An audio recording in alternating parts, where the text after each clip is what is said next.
We'll return to open session at 6:12.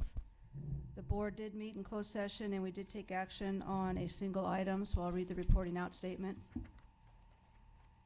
In closed session tonight, the board took action to terminate a cafeteria helper at El Capitan High School. The roll call vote was as follows. Trustee Ham, aye. Trustee Lopez, aye. Trustee Pickle, aye. Trustee Valadez, absent. Trustee Jayasinga, aye. Is there a motion to approve student disciplinary case number 1 as So moved. recommended? So moved. Second? Second. I'll call for the vote then, please, Mrs. Rohrbach. I'm an aye.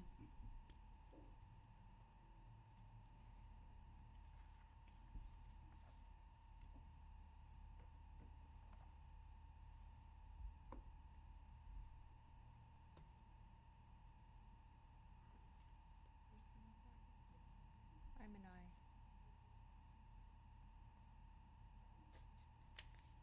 I'm sorry, who seconded that?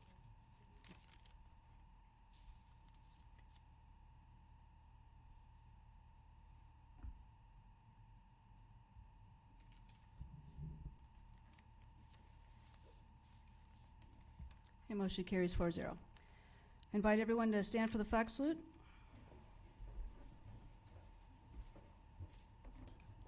Ready, begin. I pledge allegiance to the flag of the United States of America and to the republic for which it stands, one nation, under God, indivisible, with liberty and justice for all. Thank you. Is there a motion to approve the agenda? So moved. Second? I second it, Leslie. Aaron. I'll call for the vote then, please. And I'm an aye, Mrs. Rohrbach.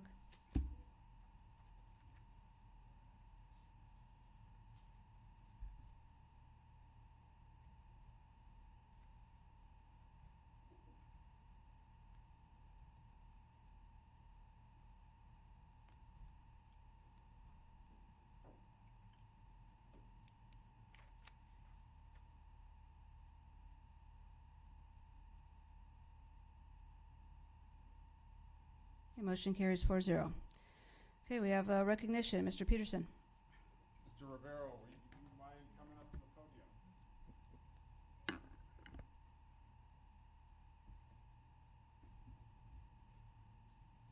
This is a recognition of all you have done to promote green energy in our district at your school sites, sustainable solutions. Our district has been recognized in many, many different ways because of your efforts. So, on behalf of the Board of Trustees and the entire district,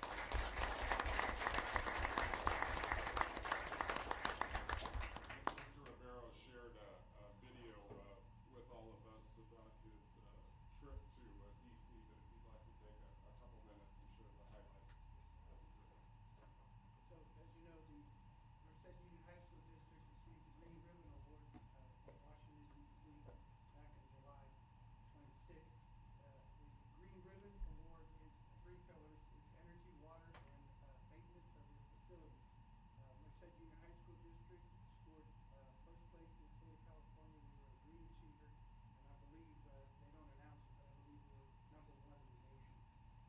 We stood out in pillar #1 for our solar panels on each one of our campuses, for the great filtration that we did even before the pandemic, and also for our energy competitions that the whole district has done. In our last energy competition, all 7 of our high schools finished in the top 15 of the state, and Yosemite High School, prior to that, had finished first place for many years in a row. Pillar #2 is health and wellness, and we definitely stood out in our mental wellness for our students, and how we have nurtured hearts and other activities for our students, and all the different activities from the different campuses that we have helped out. And then pillar #3 is for CTE, which for our size of our district is off the charts. I was told that directly from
Thank you, Mr. Rivero.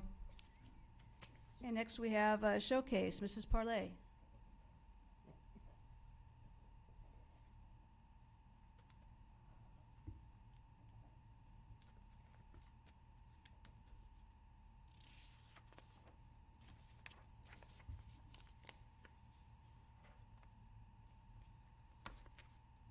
Good evening, President Pickle, board members, Superintendent Peterson, and Cabinet.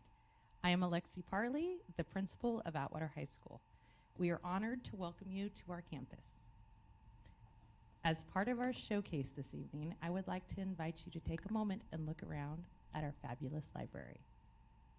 I would like to introduce to you Mr. Travis Harding, our teacher librarian and mastermind behind our library reimagining.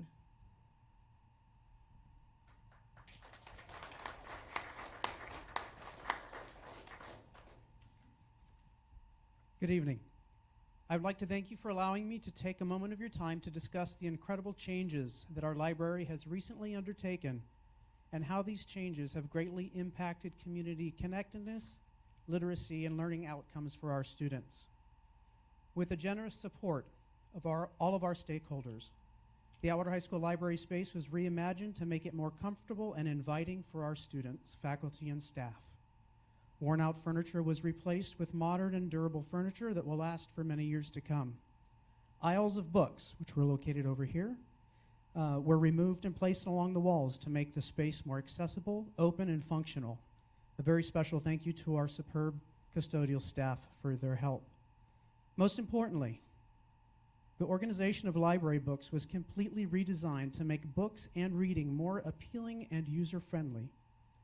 Under the guidance of my incredible MUHSD teacher librarian colleagues, my library media technician, Miss Kathleen Gardner, and I spent months last spring reorganizing our collection by genre.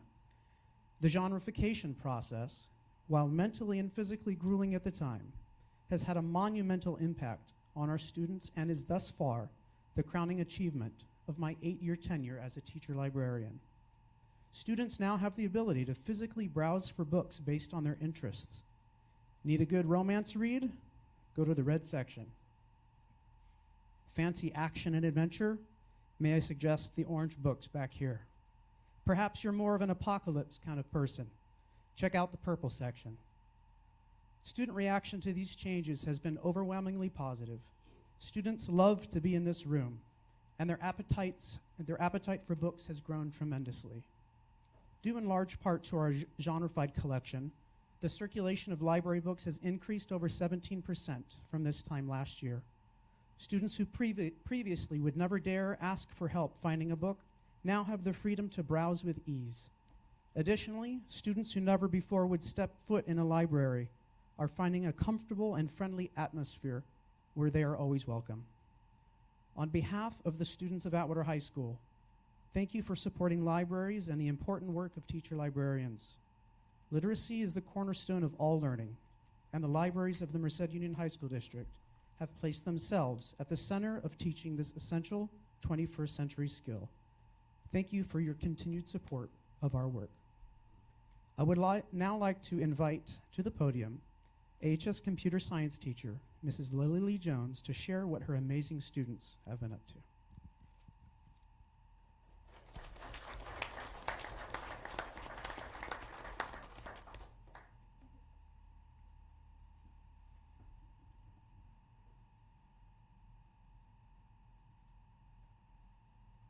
Good evening.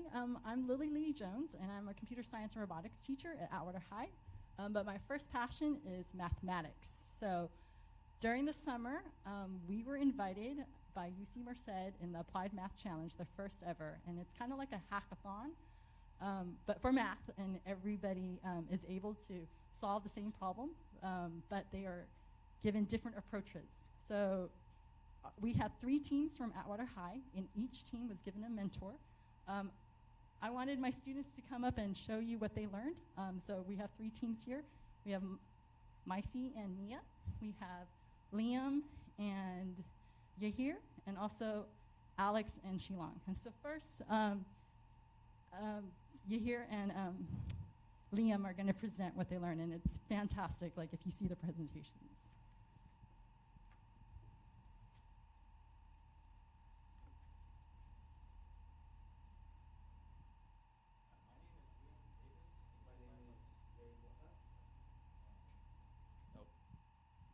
This is our Applied Mathematics Challenge poster.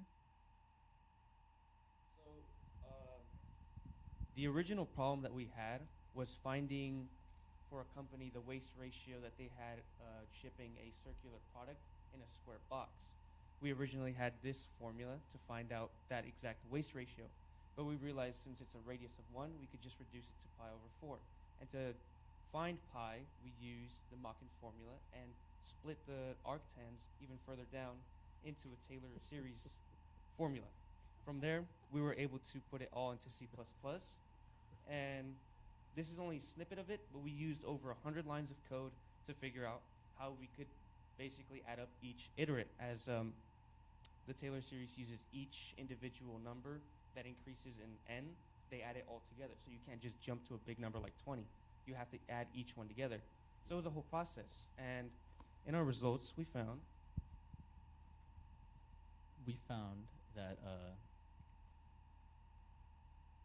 as we kept adding iterations, our pi value became more and more accurate. And here is a visualization in MATLAB of the amount of time it took, so we can know that our program was relatively fast. And here's a logarithmic scale of the accuracy in digits of the straight line. So we got all the way to machine precision, which was 16 digits behind the 3. And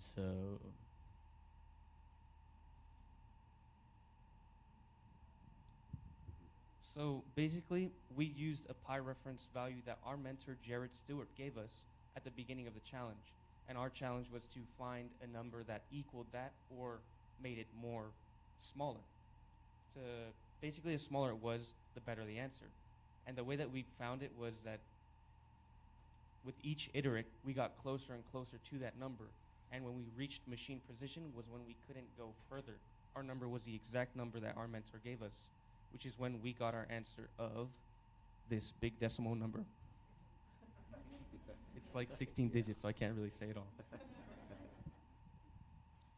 so we deduced that this was the lowest error margin possible with our computer as we hit machine precision. And so this is the number that we submitted. There was also a bonus question where they asked if we fit 4 equally proportioned cylinders in the same size box, would it return the same ratio? And the answer was yes, because ratios multiplied or divided by the same number are going to be the same ratio. And so I'd like to give a little bit more time to Jared Stewart, who was the person that came up with the question and really helped put this together. So Next, we want to introduce Alex and Shilong as the next group.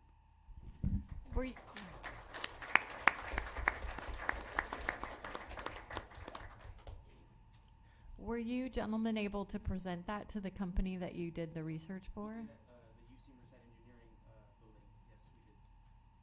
Awesome. What grade are you students in? We're both seniors. Senior?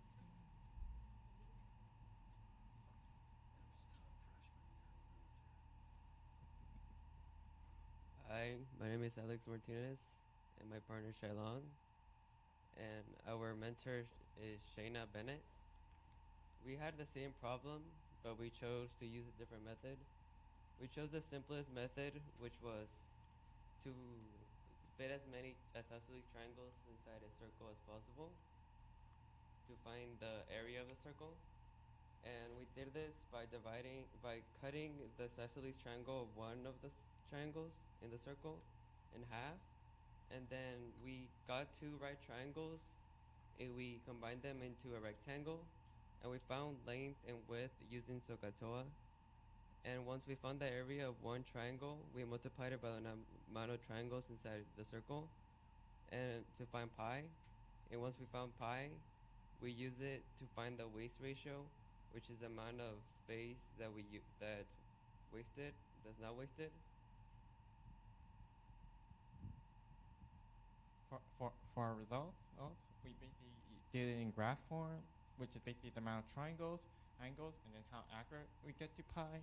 Right, as it keeps on increasing, the more triangles we use, and then we can compare the estimate of pi to solve for waste ratio, and then compare it to theirs, and the final result is that a billion triangles, or it shows the amount of waste ratio in units, which really just came out to a bunch of decimals, but it's only when it's multiplied by 10 million that comes out to a lot more like 400,000 more, or units that is not wasted.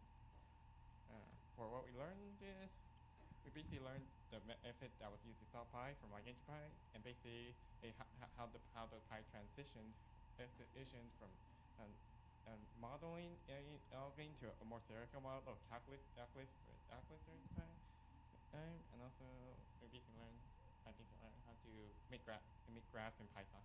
Such.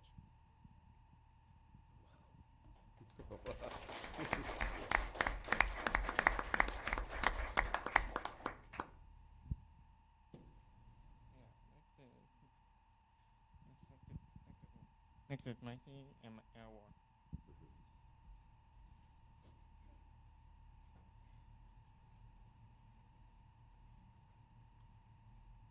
Hi, my name is Mia Ward. Hi, my name is Mycely Jones, and I'm a junior, and Mia is a junior as well. And our mentor at UC Merced was Marley Reeves. And just a background check, so Alliance Boxing Co. is a packing center that packs cylinder-shaped objects into square cardboard boxes. And we decided to use this waste ratio to solve the problem, or that was given. And me and Mia's purpose and the method we used was to decrease the difference between the area bounded above and below our circle. So this is a photo of what we're about to jump into. So we started off with two small n-gons, which were the square and the octagon. However, as you can see for the square, our inequality showed that our estimate for pi would have been only 3. However, we know that the real estimate of pi is nowhere close to that.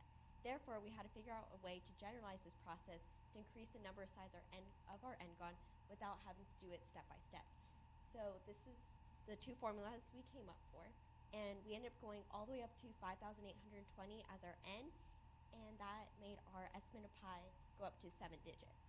So as you can see, if we kept on doing this method of inserting into our formulas, the number of sides on the n-gon would have increased, as our absolute error between our estimate and the pi reference we were given would have decreased as well, creating a more accurate estimate. And me and Mia also found that the best way to improve our waste ratio is by actually adding more sides, because the more sides we have, the more significant figures to pi there will be.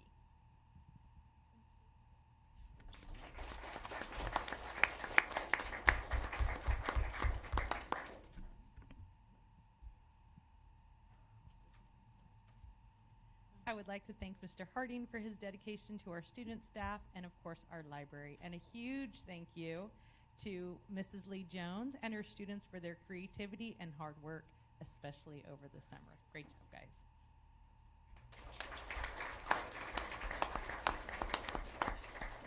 Mrs. Parley, what class was that? Was it applied math?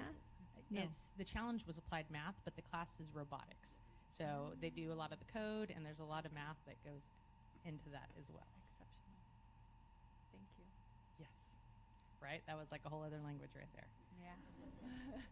I would now like to give you an update on the great things that we have happening at Atwater High School. On August 24th, we held our back to school night. We had a great turnout despite the 3-digit heat. For the first time since 2019, we had our teachers in their classrooms welcoming and meeting with parents. This last month, we also welcomed parents to our campus to meet with our counselors at our parent engagement night and coffee with counselors. At both events, counselors went over MUHSD graduation requirements and were able to answer parent questions. In the spirit of our maxim of community, last Friday night, we honored emergency responders at our football game. We were pleased to have Deputy Alcala, our very own Atwater High School SRO, do the honorary coin toss. On Saturday, we hosted our first Saturday Academy of the school year. Mrs. Aguilar and Mr. Bell are embracing our maxim of creativity as they continue to provide opportunities for our students' engagement and enrichment. Atwater High School was honored to host the first Merced County Office of Education Building Thinking Classrooms in Math Professional Development. All MUHSD math departments are working towards building more student-centered learning in math classrooms. Our math teachers are excited and are already implementing strategies in their classes. Atwater High School has also been fortunate to host MUHSD ELD teachers for the last 2 days for the professional development with West Ed. Today, our ELD teachers were able to showcase their student-centered approach towards student acquisition of English with our newly adopted district curriculum. We have had many facility projects happening at Atwater High School. Walking up, you may have noticed our newly painted walls and lockers. We are eagerly awaiting the grand opening of our 2 new portables, as well as we are very excited to be getting new turf for our stadium. Work on this will begin shortly after the football season. And finally, we are excited to demonstrate for you our newly implemented security check-in system, SICA. All of our students arriving on campus daily scan their cards as they arrive. We have this device out front. They walk up, their picture shows up. We know they're our student. They're able to usually use their phones.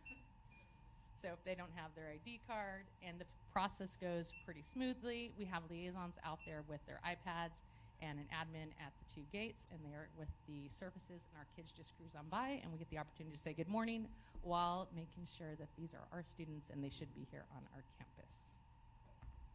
This concludes my report. Thank you for the opportunity to talk about Atwater High School. And these are all pictures right there of all the things that I spoke of.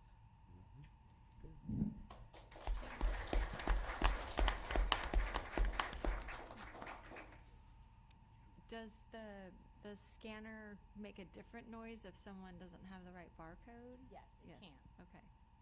We're working on that and all the kinks, but it will pop up saying this is not a valid student. So you can also change the code if you were able to see that. So I was going to turn it. It's color coded, so their picture will come up with their information, and it's usually green. And if we want, we can color code it a different color. So if the student isn't ours, right away it shows that it's a red. Or if a student that's been suspended or expelled, it can be a different color, and right away we can say, hey, you shouldn't be walking onto our campus today. So we've been surprised how efficient, for the most part, the process has been. So How many entry points did you say you have? we currently have 3. We did try to narrow it down to the 1, but it's very difficult because we have a large campus. And so we have our front of the school entry point, and we have our student parking lot entry point. But a large population of our students come from Winton, and they walk from Winton.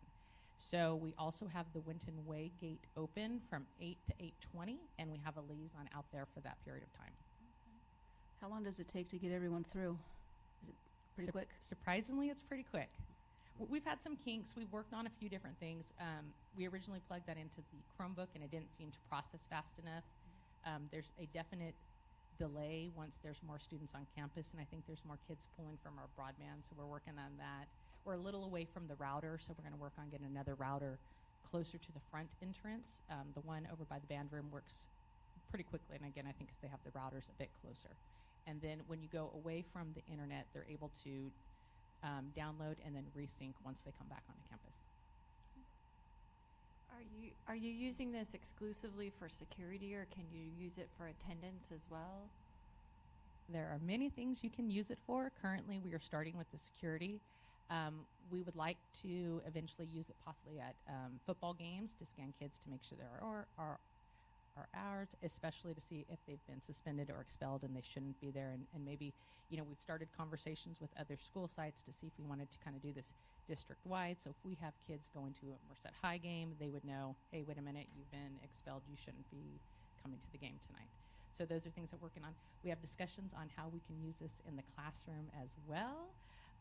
We'd like to use it for many other things, whether it be behavioral or possibly to check students in and out as they go to the restroom. Something like that would have definitely helped last year when we had some issues during class time in restrooms, vandalism that was occurring. We'd be able to run a report, see which kids were out at that time, or to see if we have students that are just continually going to the restroom. So those are all possibilities that we are very interested in exploring.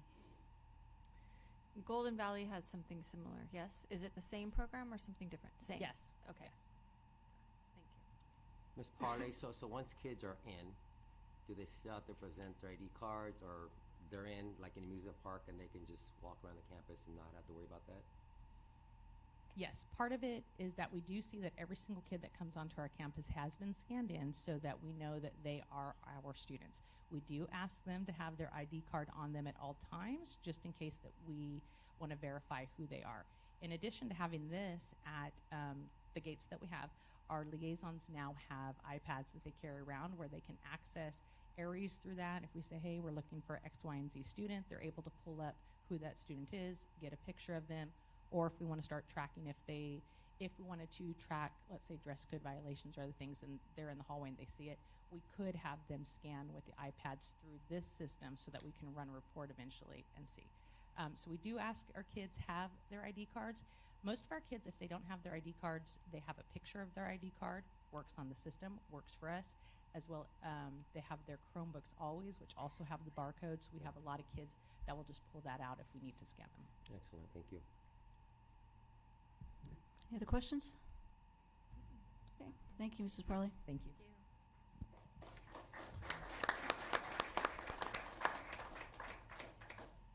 That concludes the principal's report. So next we'll move on to general public comment.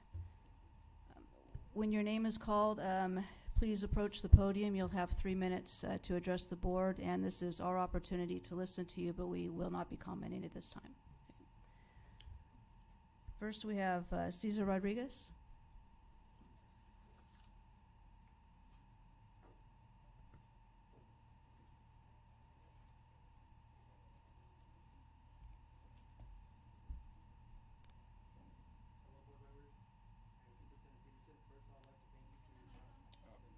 Click the mic. Members and welcomes, and Superintendent Peterson, first I'd like to thank you for your time to listen to our concerns. My name is Cesar Rodriguez and I'm a senior at Atwater High School. I am a third-year capstone student in construction trades program at Castle. As you know, it takes a lot of courage to stand here in front of you and everyone else, so please understand that it would be more time efficient if only one of us spoke on behalf of everyone enrolled in construction trades at Castle. So we stand here in solidarity to address the issue that now into our 26 days of school year, and at this point we have,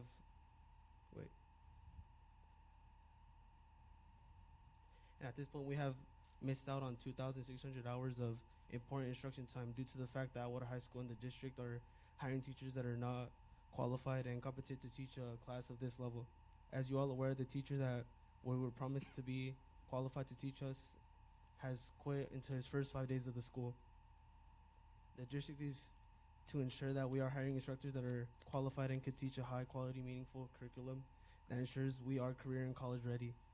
It is clear that after the last teacher who was not qualified to deliver high school meaningful curriculum, the district does not have the best interests of us as students. We have missed on 2,600 hours that we can no longer get back. If the district were to hire another teacher that was not qualified to teach a quality CT program, we may have well have given our whole senior year away. So we're now here to at this board meeting, asking you, the board members who are interested, to ensure the district has the best interests of us students, step in as advocates for us students to ensure that we get the best quality candidate possible. We want to get back to our hands on projects that we left on last year instead of doing 5th grade crossword puzzles and building popsicle stick houses. I would like to end this with now, as we have received multiple levels of instruction through the initial teacher that started the school year and now multiple substitute teachers that have filled in since then, I must say that none of the teaching can compare to what we have received from Mr. Howard. His knowledge and understanding of the industry paired with the compassion for us, the students, is beyond what other teacher has provided. What Mr. Howard provided was students in making us career ready like the district goal state. I leave you with these 2 last questions to ask yourself. If the district hires another teacher that is not qualified, will we be able to graduate with industry certification like the district visions and mission statements say? Or will it just be another seat to fill so the district can get more funding? From all of us enrolled students here and future students of construction trades, we thank you for your time and listening to our concern. Thank you. I've got a comment. As far as, first of all, thank you for speaking up tonight. You know, we've known about the issue that's been going on here. So I do applaud you guys for coming forward to the board to speak on your behalf and what the impact it's having on you currently at the school year, then moving forward. As far as the district level goes, I know that we had closed that position. Do we have candidates that we're going to be looking at to help fill that position that's qualified to lead this program forward? Yes, yes, we do. And how soon do we foresee that happening? Mrs. Ballinger would have specific information to that.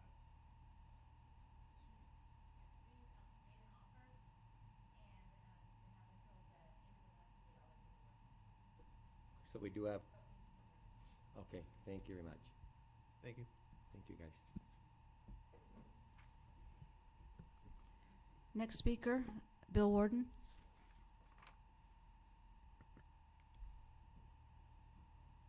Good evening.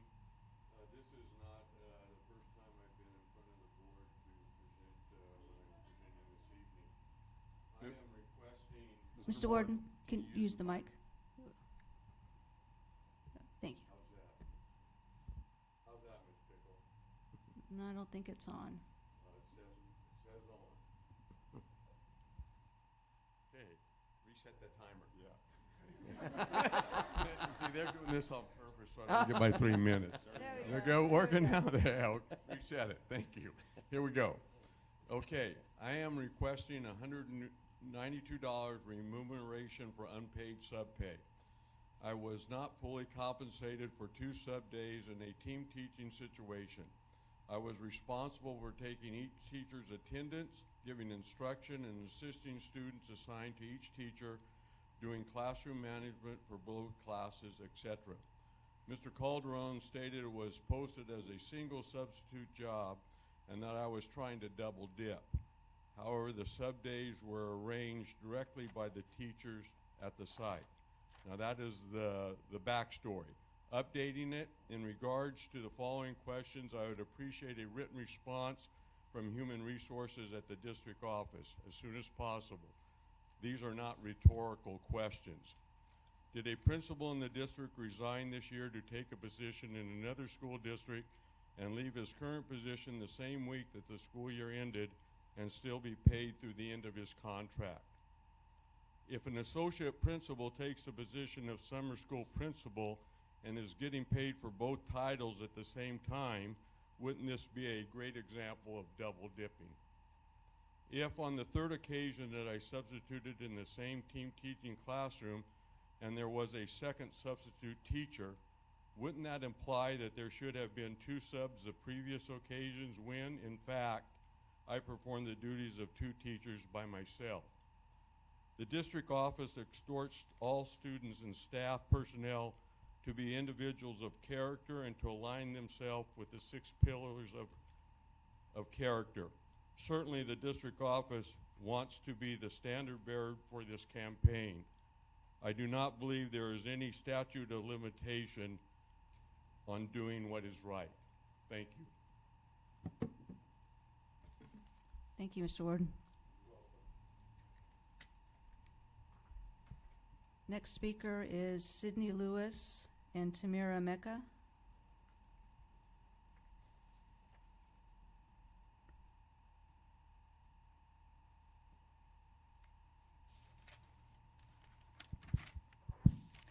Good evening. My name is Sydney Lewis, and I am the Director of Policy and Advocacy for Improve Your Tomorrow.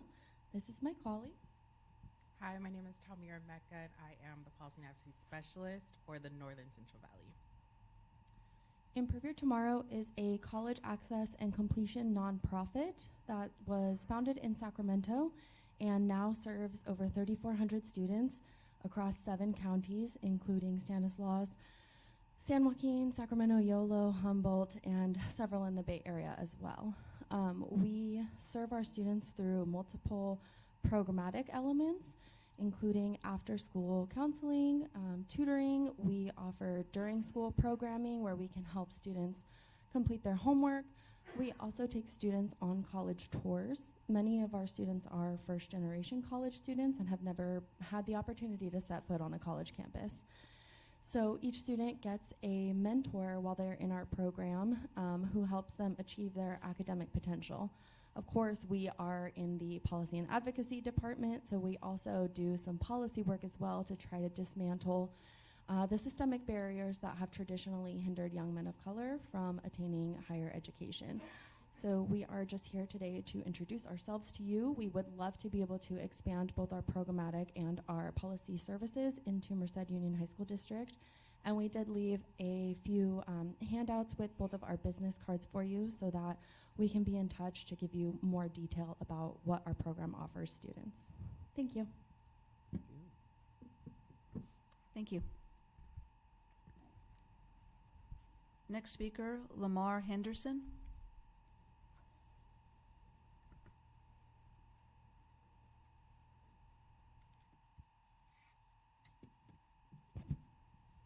Good evening, distinguished board members, folks of the community, and Superintendent Peterson.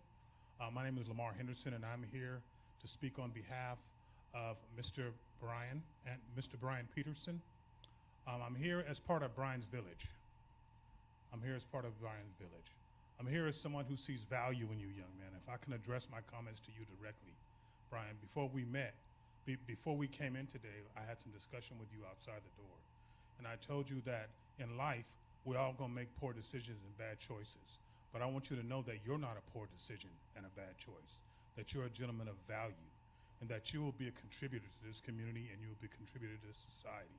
And I know some decisions have been made by adults who see a story, a piece of your life on paper, and may have made some determinations about who you are.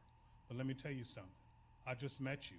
And I don't have to see things on paper to tell you that I love you and that I'm here to support you and that I would like to proceed upon the board to find it worthy to take up his cause one more time and take a look at his file and possibly make decisions. Before you made decisions for him to transition over to Sequoia and then over at Stone Ridge, and I want to tell you that those interventions worked. They worked. They were good choices. He developed well at Sequoia and is doing much better at Stone Ridge in a nurturing environment where his developmental needs are being met. One of those developmental needs is to establish a new peer group that can support him to make positive decisions. And he's found that in athletics, to have strong men within his presence who can model to him the characteristics and the values that come with being a contributing male and member of our society are critical to this young man. And I think that he's found that at Stone Ridge, and I ask that this board would reconsider looking at his file again and eliminating the expulsion to an extended suspension so that he can maintain his presence in those environments that support his development. And I just want you to know, Brian, that I'm honored to be a part of your village. And even though most of us are planting the seeds, we always don't get to see the fruit. But I'm just happy to see the roots. So thank you. Thank you. Next speaker, Devon Hilliard.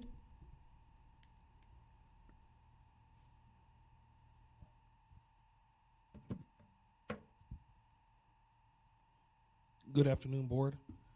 It's always hard to go after Lamar Henderson. He's always a hard act to follow, but I'm gonna go ahead and just read something I prepared. So, good evening, Superintendent Peterson and Board of Trustees. My name is Devon Hilliard, and I am the founder of Students with Aspiring Goals, also known as SWAG. SWAG is a nonprofit organization that has been in existence since June of 2013. The goal of SWAG is to prepare student athletes for college admission through academics, mentorship, and national exposure. The reason why I'm here today is to advocate for one of our participants, Mr. Brian Peterson, who's sitting here on the right side of me. Brian was expelled from Golden Valley High School in February of this year. Brian was involved in a fight there. The expulsion was turned into a suspension expulsion and gave him a chance to stay in the school district and attend Sequoia Community Day School. Brian excelled at Sequoia. We are grateful that Brian was given a chance to prove himself at Sequoia. Principal Ms. Pellisier and Associate Principal Mr. Schaefer wrote letters to confirm that Brian excelled in the small school environment. Brian's mother, fearing for Brian's safety, reached out to a community advocate in regards to his thoughts of Brian attending Stone Ridge Christian School. She was adamant that Brian does well in a small school environment, just like he did at Sequoia. because it limits his distractions. Brian's mother wanted the faith aspect of education also. Brian's comes from a long line of prison incarceration. Brian's mother is wanting Brian to break this cycle. Brian was denied admittance into Stone Ridge Christian due to his previous behaviors. Brian's family appealed the Stone Ridge Board's decision in which they voted to let Brian in on a probationary status. Brian had to sign an in-depth contract. Brian has done exceptionally well since attending Stone Ridge Christian. Brian is unable to participate in sports due to him being under the suspension expulsion status until December of 2022 with the Merced Union High School District. Brian has fulfilled his rehabilitation plan and assignment, and we are asking that the board expunge all the records of the expulsion proceedings.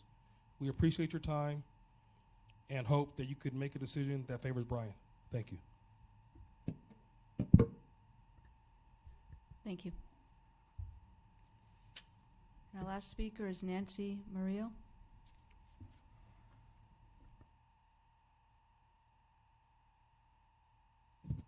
Hello, good evening. My name is Nancy Murillo. I am here as Brian's clinician for the past 2 years. Brian participated in our wraparound program here in the county, and it's actually the most intensive program in Merced County in order to help Brian succeed both at school, in the community, and in his home. And so Brian actually completed the program within 2 years. And as we say, our wraparound program is the most intensive program. He would have about 5 contacts a week for 2 years. If you think about it, that is a lot of commitment and determination because they were all after school. So usually when you're a 15, 16-year-old, you're wanting to be out with your friends, but he knew he had to complete that program because it was mandated. Initially, when Brian was referred, he was a little hesitant about services, but working with Brian, I've actually worked for the family for many years, and again, there's a lot of obstacles and struggles that he's had throughout his life. And I want to say the last year of me working with Brian, and after the incident that resulted in his expulsion, we were able to work with him and process the situation. And one of the biggest strengths with Brian was that he was able to take accountability and take responsibility for his actions, because one cannot change or make better decisions in the future if you're not able to recognize our poor decisions and the consequences of that. And after working with Brian for about 8 months after that, sports has been his outlet, and I think for him, that's what's motivated him to succeed at Stone Ridge, at Sequoia.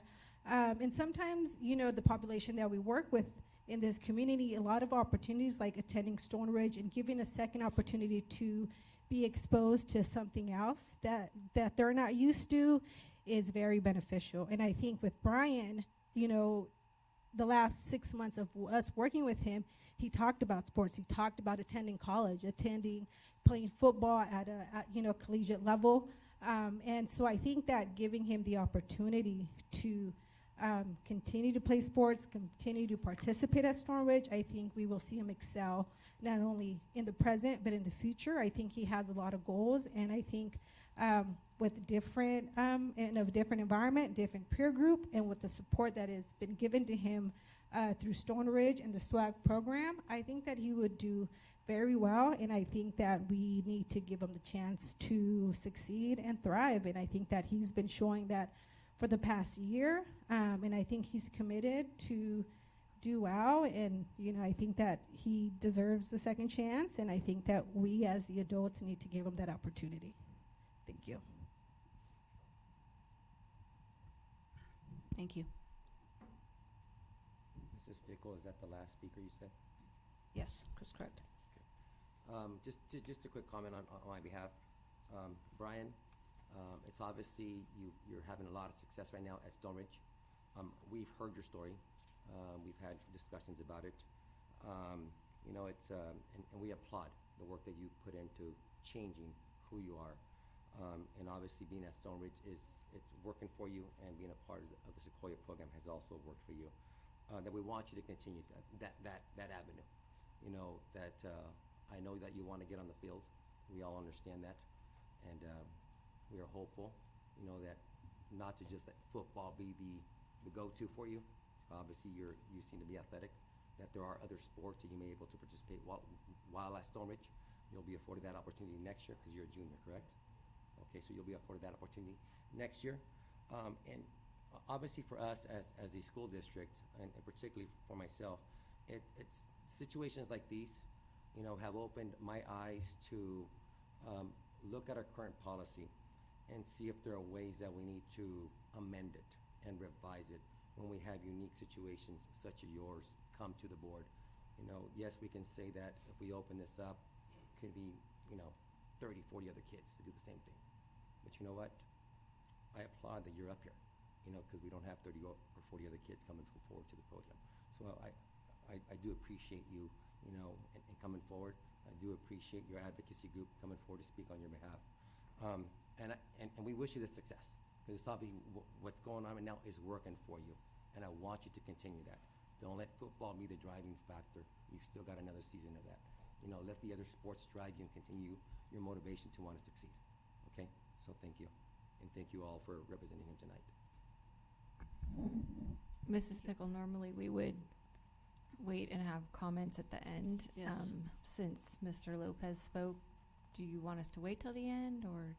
It would be better if we waited till, if just during your board member comments. And I apologize for speaking now, but I know that they're probably not going to sit through the remainder of the meeting, and I wanted to make sure that they heard, what I had to share. Yeah. Then go ahead, Mrs. Ham.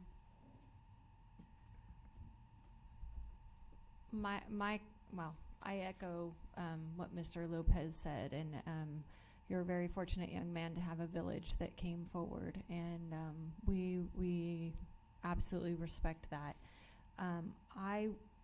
I think you can appreciate that the district has policies and procedures, and the safety of our staff and students is of utmost importance, right? And what I would like to recommend is that we put on our agenda to review policy and perhaps look at circumstances where there's been exceptional change in behavior in a shorter window than what the recommended expulsion or suspension has been. That's what I would like to recommend, that we agendize that. And then if we were as a board to, I don't know exactly how the policy works on this, but if we were as a board to accept a recommendation, that then we could make it retroactive to a case such as this one. That's what I would ask of the board, that we agendize this. Thank you. And thank you, everyone, for your comments. So moving on to reports and discussions, we have superintendent goals with Mr. Johnson and Mrs. Parley. Good evening, President Pickle, board members. Mike.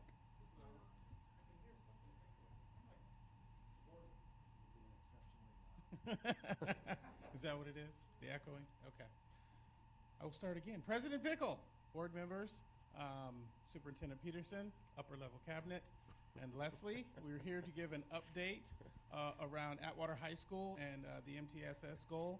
And I believe that Director Fuentes might have something to say about her part of the superintendent goal, and Dr. Aguilar will also weigh in. So, happy to bring back up to the podium Principal of Atwater High School, Mrs. Parley.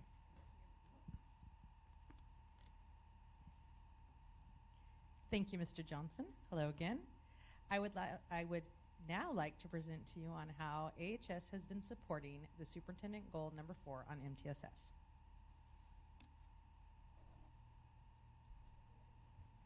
As a site, we have established specific teams in order to better identify and define what services we provide to our students. This last week, our newly formed DASH, Discipline, Attendance, Safety, and Health, as well as our MTSS team, met to review and revise services, processes, and procedures already in place at Atwater High School. The presentation that I'm sharing with you tonight was also presented recently to our certificated staff in an effort to build a common understanding of MTSS at Atwater High School.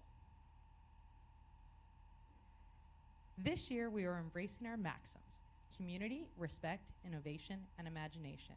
And we're using these as the foundation to highlight our goals and services. to communicate who we are. We are Atwater. Atwater High School is dedicated to taking a whole child approach to addressing the academic, behavioral, and social emotional needs of our students.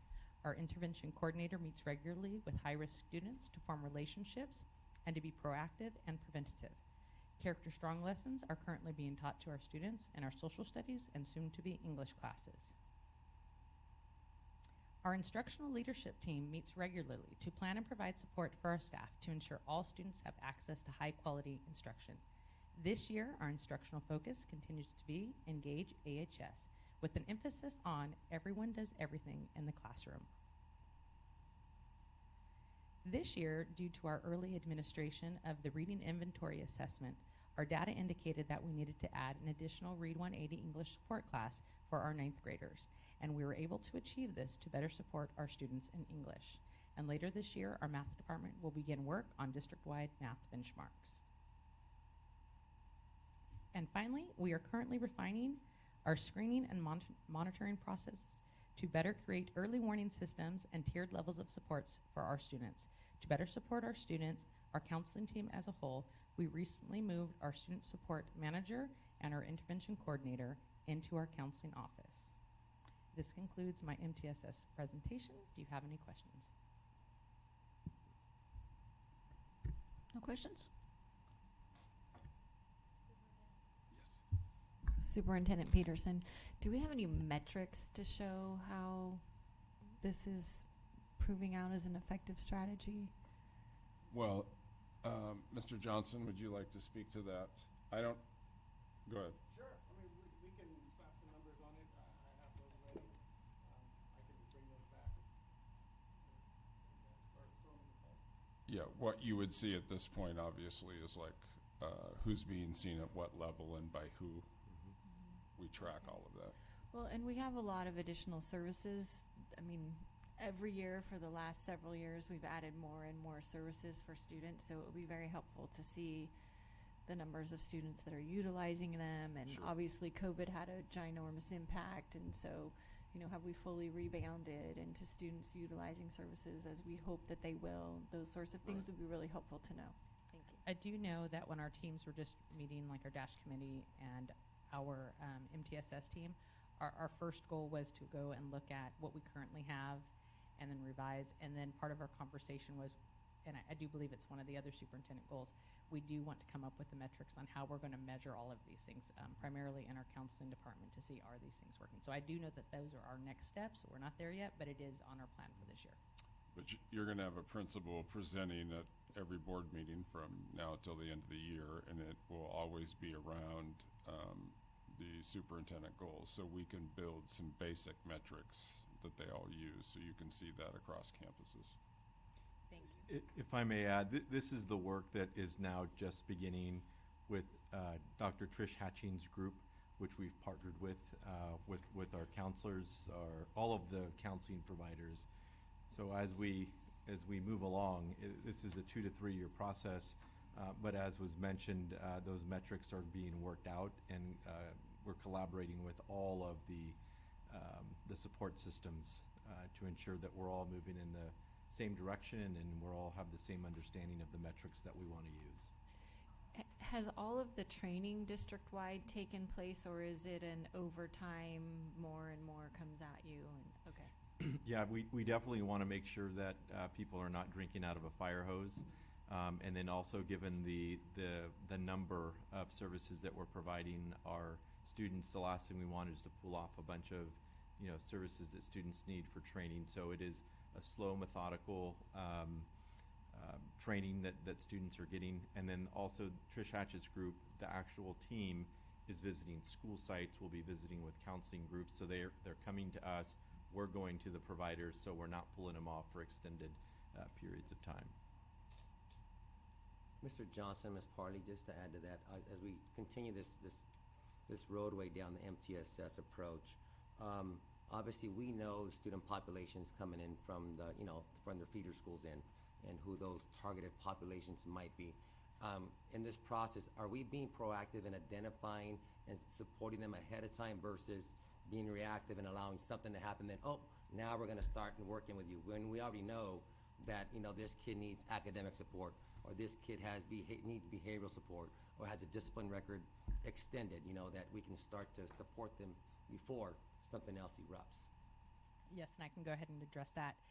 Richard Marmolejo, he is our new intervention coordinator, and that was one of our goals for him the first couple of days of school. We did not receive from our feeder schools, which we normally do, I think, just in the transition of new staff coming in, what sometimes we might call previously an at-risk or an out-promise or a hot list of students coming in, students that might have had grade, attendance, discipline issues coming in. So we tasked him with reaching out to all of our feeder schools, forming relationships with those schools, collecting that information. Once he received it, he was by day 2 starting to call students up and forming relationships with our incoming 9th graders.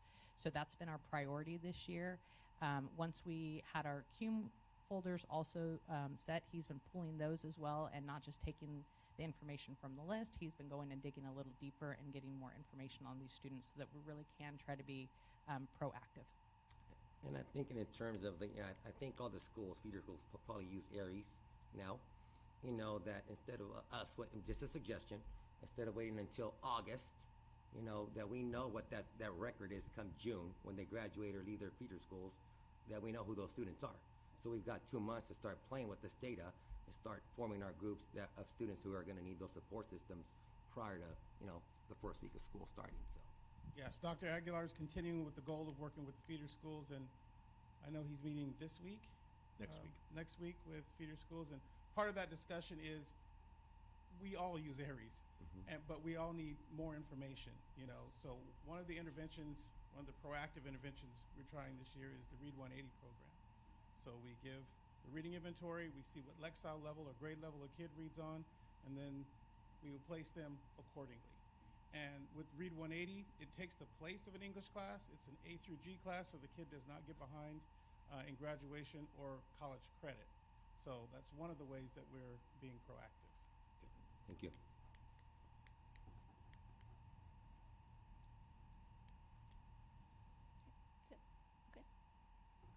Thank you. Thank you. Okay, next, MUHSD Athletics, Mr. Calderon, Mr. Hoag, and Mr. Winton. Mrs. Pickle, I think there's a communication. Fuentes is going to provide you an update. Oh, I'm sorry. One more there. Okay. Sorry about that, Viviana. Yes? Okay. Hello, board members. It's a pleasure to be here. I'm going to be reporting on our communications department and working on the two-way communication method. First, I'm going to cover about how we've been trying to promote engagement and inclusion with our stakeholders. We had our first coffee with the superintendent live stream, and we were able to answer every single question submitted. And in addition to that, we had 422 views and 10 likes. Overall, it was a positive result, and in addition to that, I also answered emails that were submitted that had very particular questions asked. And in addition to that, I launched the Parent Score Notification Survey. We want to be more strategic in how we're communicating at each school site with our parents and our staff and our students. So in that survey, we asked what day, time, and how many announcements per week they would like to see. We also added an additional comment section where they can give us more in-depth detail of like, hey, I'm interested to learn more about college scholarship opportunities or after-school events. We had 549 people complete the survey. 77 were in Spanish, 442 were in English, and 30 were in person at the back-to-school nights. In addition to that, I was able to also talk to parents at back-to-school nights and just get some insight, also talk with the parent resource centers and hear what parents have been asking for more help. In addition to that, it was a great way to promote FASA nights that are coming up in October. So just trying to kind of build collaboration also too with the parent resource center, like, hey, encourage parents to come if they have seniors. So next slide, please. So one important aspect I think now with the pandemic kind of going away and now being able to go onto school sites in person, it's been a goal for me to really interact with our departments, with our students, our clubs, and orgs. This summer, as you guys know, I launched a student summer intern program, and during that program I was still able to keep some students on during the school year, so they just email me and we're working together just to create content to create awareness of what's going on. So one great thing that happened last week was Atwater High School leadership was able to work with the MUHSD Minute and promote Saturday Academy. So looking for more ways for students to help promote the other resources for students. I think that has been one great method. In addition to that, I spoke with the HLC Club chapter. I was invited by Livingston High School, so that was another great way to promote resources and giving opportunities for students to be included in district communications. And the last part would be that I think it's also important to work with being consistent in our messaging. So everything that has been posted in our Instagram, social media, all our platforms, YouTube, so making sure everybody has access to the information also on Parent Square. So that has been great. And the next slide, which would be my last. So updates on stakeholder engagement. So our social media has grown. All our accounts were switched to business accounts. So I'm able to grab analytics and how our stakeholders are engaging with us on different social media platforms. Our Instagram between June 3rd, since I was initiated into this position, through September 14th, we have had almost about 500 new followers. We average a 16.51% engagement rate, which is higher than other school districts in our area. So we have about an average of 117 likes per post. We have posted 83 posts during this period of time, 17 videos that average about 1,000 views on Instagram Reels. We have posted 349 stories to promote clubs, athletics, involvement. Aries was a huge thing that we did during the summer, promoting, making sure that student confirmation data was done before Roundup. And our YouTube actually also grew. We had 58 new subscribers, and we have had an average of 27,000 views during this period of time.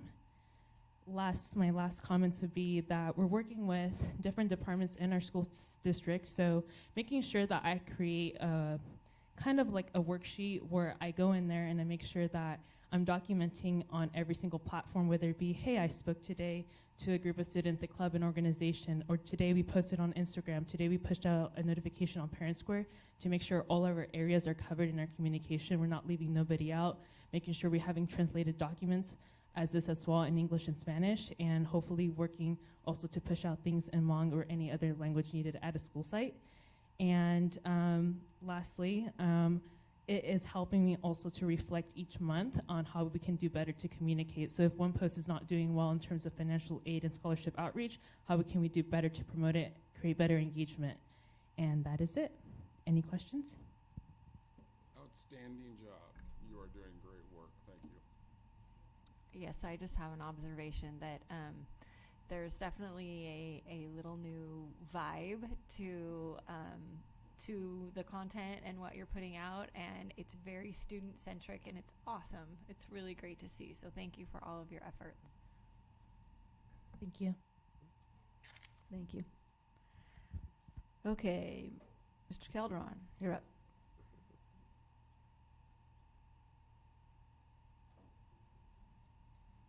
All right. Be patient. There's a pause. There it was. President Pickle, thank you for taking the time to listen to us tonight. Some years back, I was asked by the board if students throughout the district receive an equitable experience in extracurricular activities like band, ag, clubs, or athletics. And today I believe that the answer to this question is much closer to yes. Make no mistake about it, we're not mirror images of each other, nor is that our goal. All of our programs maintain their own school spirit, their culture, and individuality, but the disparities that once existed are continuing to dissipate. Tonight we are focusing on athletics, and lead directors Paul Hogue and Scott Witten will take you through a brief presentation of the work that's been done over the last 5 years to accomplish this. They will also highlight some of our recent accomplishments that make MUHSD a leader of athletics in the region. Before they get started, though, I do want to share this with you. I want to publicly thank all 6 of them for their incredible hard work and efforts that they've made on behalf of students. COVID was incredibly difficult to continue an athletic presence in our district, in our valley, anywhere in the state of California. We're still recovering from that, and it's going to take us a while to do so, but I would like to recognize Rod Parker from El Capitan. Stand and remain standing. I want them to get a good look at you. Golden Valley, Matt Thiessen. Buhack Colony, Kevin Navarra. Hometown boy, Nelson Medeiros from Atwater. And of course, Paul Hogue and Scott Winton. Thank you for your work, gentlemen.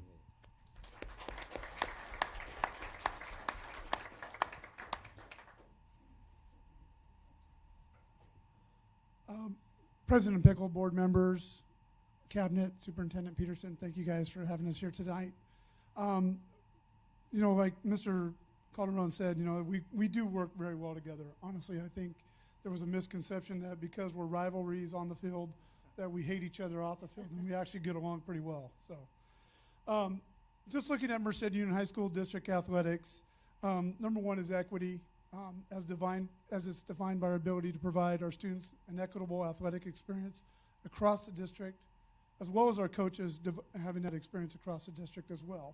And I'll just add a little bit. You know, this first slide reiterates our goal. We recognize each site will have its own character. Character is unique.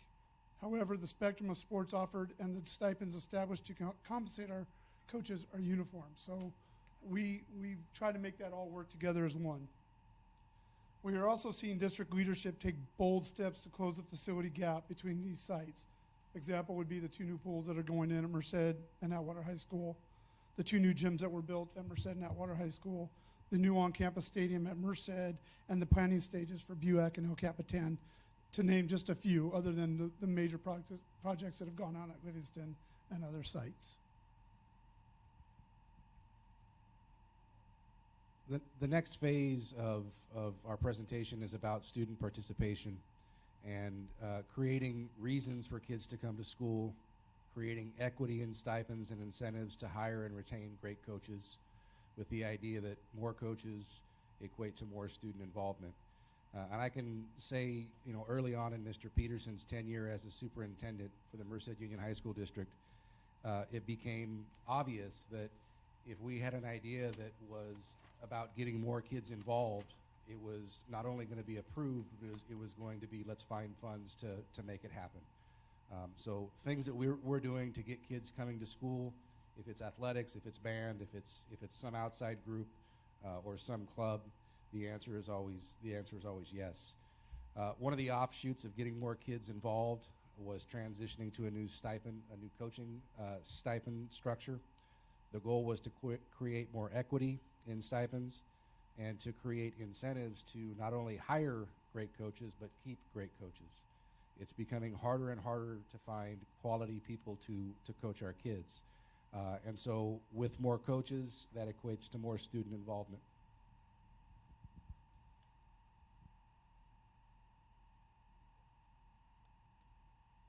So looking at some of the results and the proof that we have, tremendous growth in the numbers in sports of girls wrestling. If you haven't noticed, if you go to a wrestling match now, they now start at 5 o'clock. And it's at some sites, it could be a dozen to 14 girls wrestling at one time, so the matches have improved. The expansion of our softball with schools offering not just Frosh and JV and varsity anymore. Now we have Frosh teams, not full schedules yet, but we're getting there. We have multiple levels of boys volleyball. In fact, our entire district supports boys volleyball. Our league does as well, and it's growing throughout the section as well. And then the competitive sport cheer. All schools in our district now have competitive sport cheer. It is another growing sport. We learned very well this past year that we had a lot more growing to do, but at least we're there. Just to kind of give you a breakdown, now competitive sport cheer is not only recognized as a CIF SJS sport, other than a small group of schools in the Rockland Folsom area, we're the only district right now that is offering competitive sport cheer in our area. Fortunately for us, Central Valley is going to join the game this year, and hopefully it continues to grow. When you look at competitive sport cheer in the realm of all the sports that all high schools have, it's equal. We have 12 sports for boys, and we have 12 sports for girls.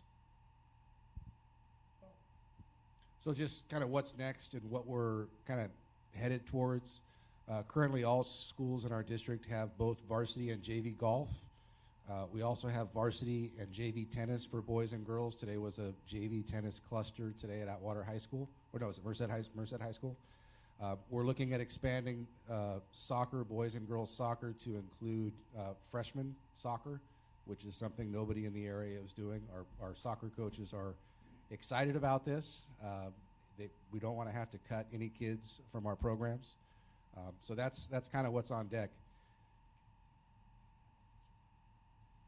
In terms of one of the other programs that's very unique to the Merced Union High School District is the idea that summer is the season. And I think Paul and I can attest, we both started coaching in the district in 1993. And at that time, it was pretty much football would do a couple weeks of weightlifting, and everybody else went to the beach. The Merced Union High School District is part of the Sac Joaquin section, and the section, their view of summer is they just go dark. So pretty much whatever happens in the summer is under the district guise. If the district covers it, you can do it.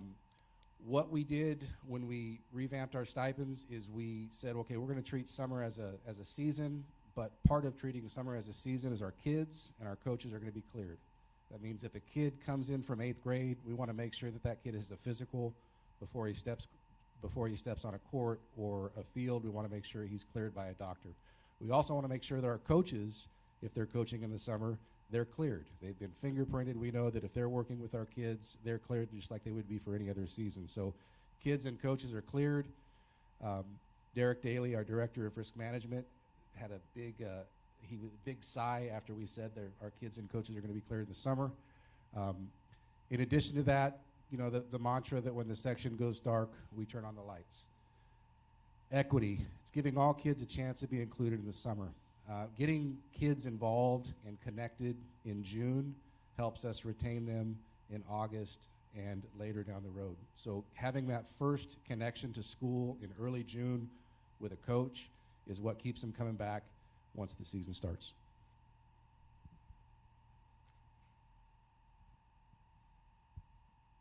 All right, now our next slide is talking about our athletic directors as leaders.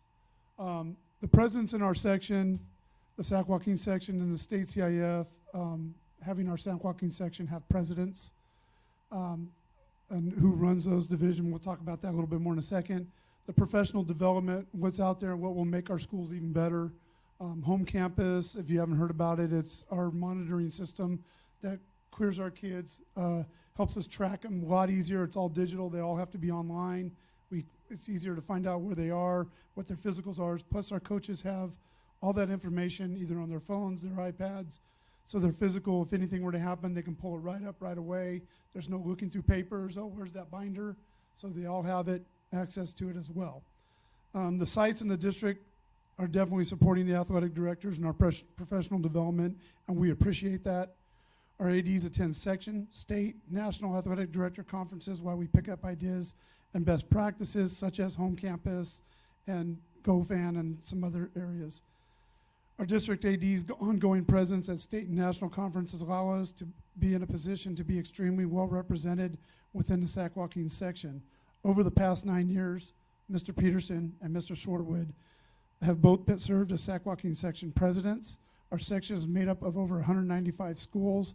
To have 2 presidents in the last 6 years is an example of how MUHSD is involved and respected in our section.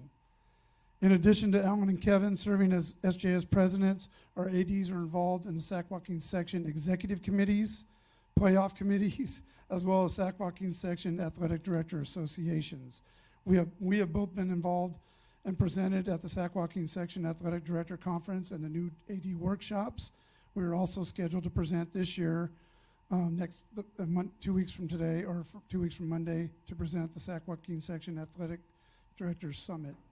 And continuing on, we strive to grow within our profession as ADs, continuing growth in our profession not only as athletic leaders, but leading the way in academics, climate and culture, and student involvement.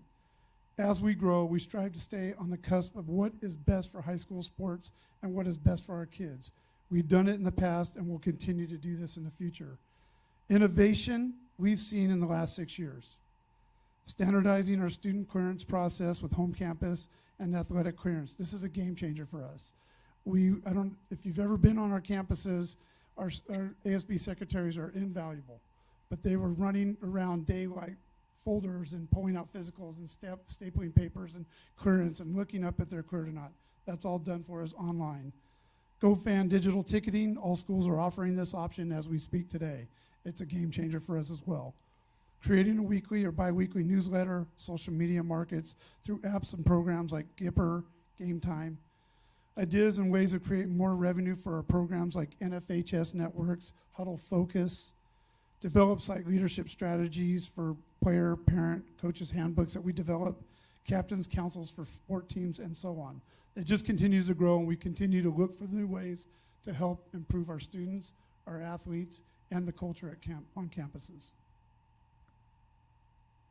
So really, in terms of the Merced Union High School District, our athletic directors, with the support of the district office, we're really not bragging on Paul and I, but really with Alan's leadership through the pandemic, we were able to create a large school and a small school Merced County 2 leagues. No other county did that. They relied on trying to piecemeal their league together. Livingston, as an example, we're in a league that is in 3 different counties, so that really wasn't an option for us. We worked together during that tough period of time, built coalitions with schools that we don't usually build coalitions with, and we provided the necessary leadership when there was a leadership void, both at the section and at the state level. And we did that because that was what's best for our kids. And we got our kids back on the field, we got them on the court, and we did it in a way that I think other districts and other schools were envious of.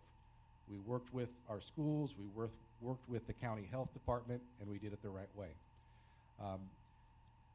The pandemic was, and it's still challenging. To echo what Mr. Calderon said, we're probably not all the way through it, but I think when we look back on those days, it's hard to look back at something so challenging with a positive light, but the work that all of our athletic directors did during that time was heroic, and it was all for a great cause. So what's next? The goal here for us, and you'll look and as we go through some things that Mr. Winton will cover in just a second, is we really want to hire and retain more female on-staff coaches. I mean, this has been brought up, the 50 years of Title IX, just where we stand with our female coaches. And I'm not saying it's bad, but it's not where it can be or should be, and we're getting there. We recognize it, we see it, and we're pushing to move in that direction. So that's one of our main goals for the school year of 22-23 is to improve that percentage. Okay. We also want to increase student participation in athletics. Currently, we're about 27%. I think that was a shock to all of us, and I think those numbers actually are a little higher when we consider the not enrolled kids now with our 7-period day that do athletics. They're just not enrolled in athletics. It's a grade type thing. So hopefully those numbers, as we go back and can do more investigating, they're actually higher within our programs. You can look at the different school sites and see where we stand in terms of enrollment and how many kids are participating in athletics. Our goal is to raise this by 10 or 15% over the next year or two. We want to get back up to that 40% range, 50% range if we can. That's where we're headed.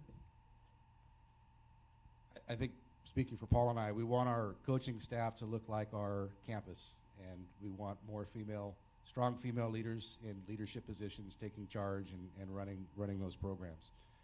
In terms of increasing our athletic participation, 40% is a great goal, and I think specific to Livingston, and I know our freshman and our sophomore class who really suffered the brunt of the COVID absence, that's where we're seeing that that kind of void in participation.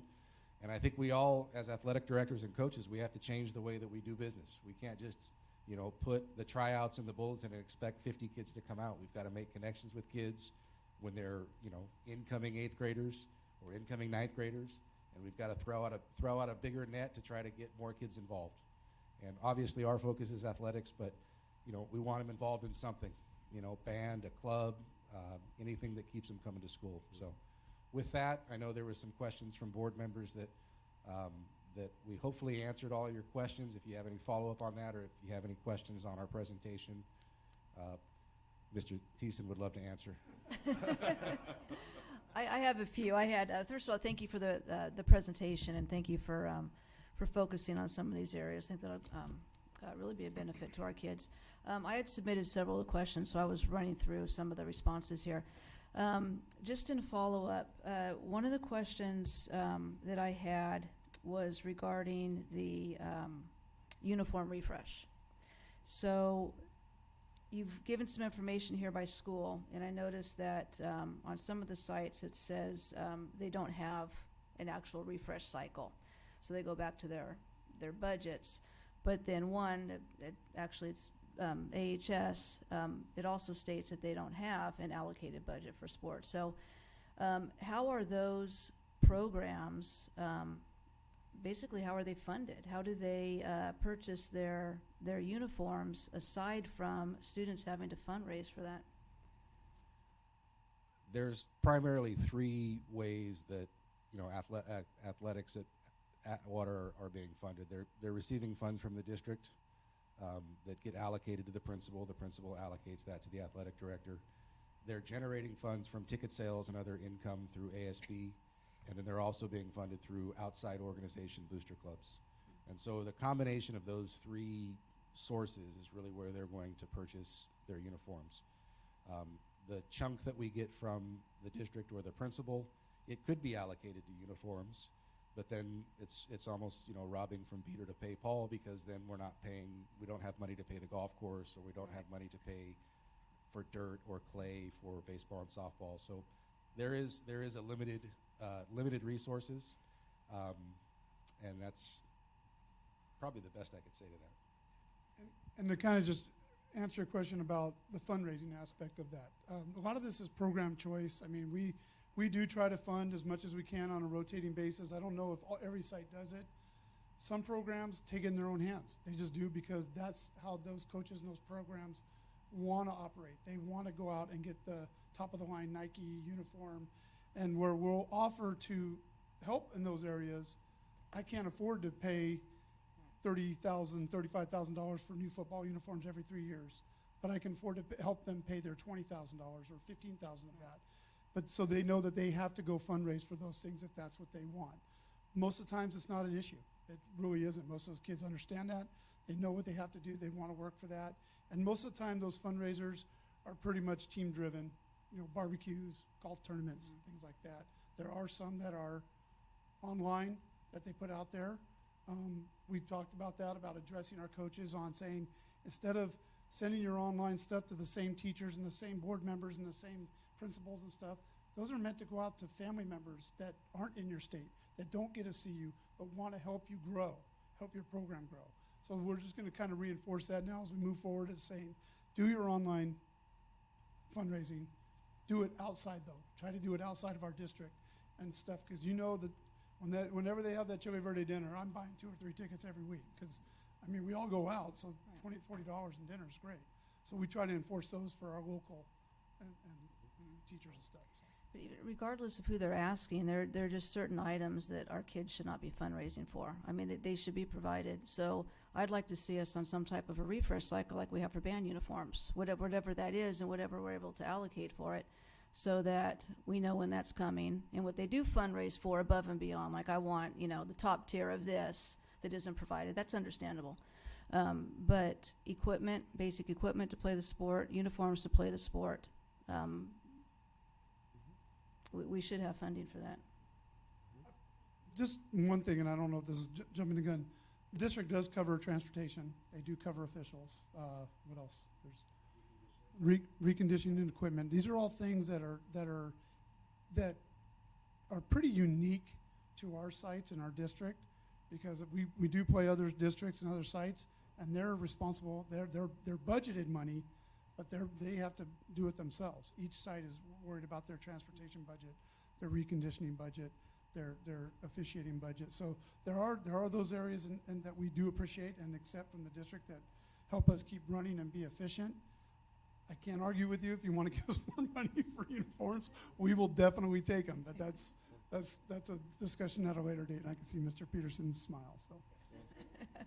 Well, but it's a good one to have because the district has money right now, and we haven't always. And I mean, my world with my family is aquatics, and I'm very aware that there were an abnormally large amount of kids that couldn't afford swimsuits this season, right? And now, because of all of the backups and supply chain and whatever, if you didn't order a suit 3 months early, I mean, the kids aren't going to have them this season, right? So there's got to be maybe some additional planning ahead too. And I think we need to get out of the mindset of just getting football equipment and band equipment, and maybe looking at, when I'm saying equipment, I mean uniforms, looking at it beyond that. I mean, it's much simpler for volleyball and soccer and, you know, basketball, but of course they need to be refreshed. The kids, I mean, part of it is the swag, right? I mean, how cool do they look in their gear? So, I mean, I appreciate that comment, Tiffany. And I think it might also attract more kids. They want to look cool, right? But I appreciate your responses, you know, and just the thoroughness of it. And I know that there are a lot of underlying costs, the transportation you're talking about, cost of maintaining a pool. You know, those are the fields, I mean, all of the facilities, and that needs to be taken into consideration too. Just, but in one of the comments you made in here is maybe going to a more consistent practice, you know, across the sites, and maybe that's just something for us to consider too with some of these practices. So there's some equity in that. But thank you. Yeah, thank you guys. I do agree with both Tiffany and Aaron as far as our athletics stuff goes, whether it's the field, transportation, uniforms, whatever that may be. That's a basic service, basic need, and it should be for all kids. And we shouldn't be forcing them to go out above and beyond to go fundraise for additional things that is a basic need. You need transportation to go to, you know, wherever you're going to be traveling to. You need the basic uniform just to get on the field, you know, so we shouldn't be challenged, or you guys shouldn't be challenged with those. We should be providing you that. So. And I think that's part of this forward-leaning district that, you know, looking at that in future budgets or allocating that in the future would be great. And that's one of the things that when we go to a conference and we talk about what our district does with athletics, they say, wow, what a great place to work. And that just reiterates that point. So thank you. And now would be the time to push it when you've got at least 3 that were in athletics with their kids. So push it. I don't know what any of the legalities are around this, but I'm aware that some private schools require students to participate in athletics. They don't offer PE as an option. It's athletics unless there's a medical reason or whatever. So students are required to be in band or on a team. And I wonder if that's something that we could look into, because I know most of us here will all agree that athletics are a game changer for students. They give them the opportunity to be part of a larger program, something greater than themselves. They get positive peer and adult influences.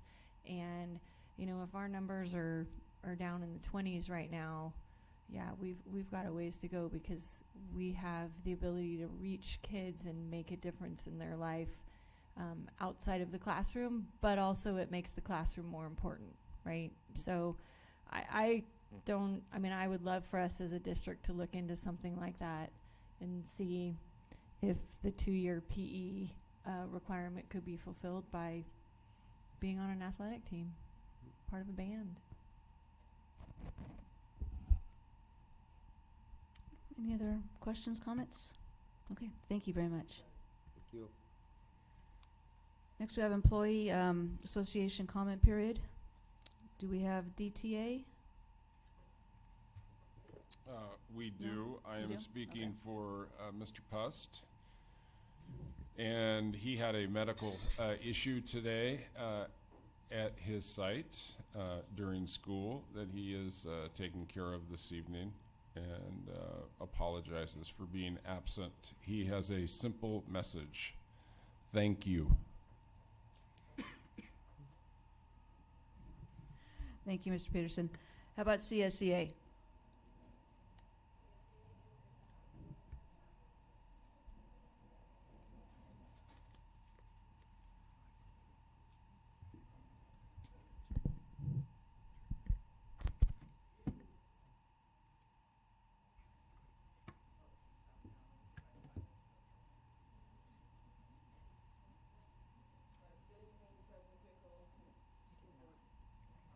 Mike. Okay. Good evening, President Pickle, board members, Mr. Peterson, and cabinet. Well, the school year started, and I guess we're off to a pretty good start. There's been some changes within the school sites that have kind of riled a few feathers, but we've asked our classified members to work with the administration to work the kinks out. Sometimes change is difficult. We have an MOU, a couple of them in process. The IT MOU has been ratified and taken care of, and we appreciate HR for working with us on that. The Me Too MOU is going to have to be done in parts because of our contract expires before the teacher's contract.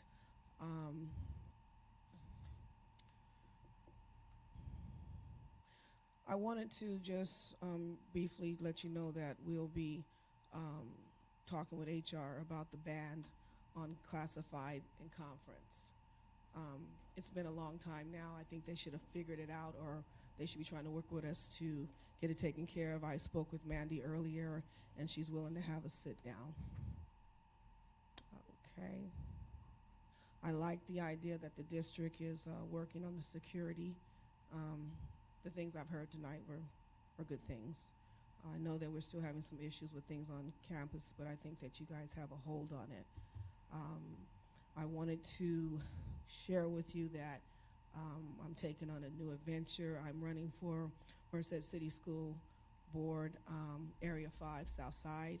I want you guys to know that you guys have been my mentors. I've learned a lot. But here goes the monkey wrench, okay? Sitting here tonight, I heard this young man's story, and it was touching.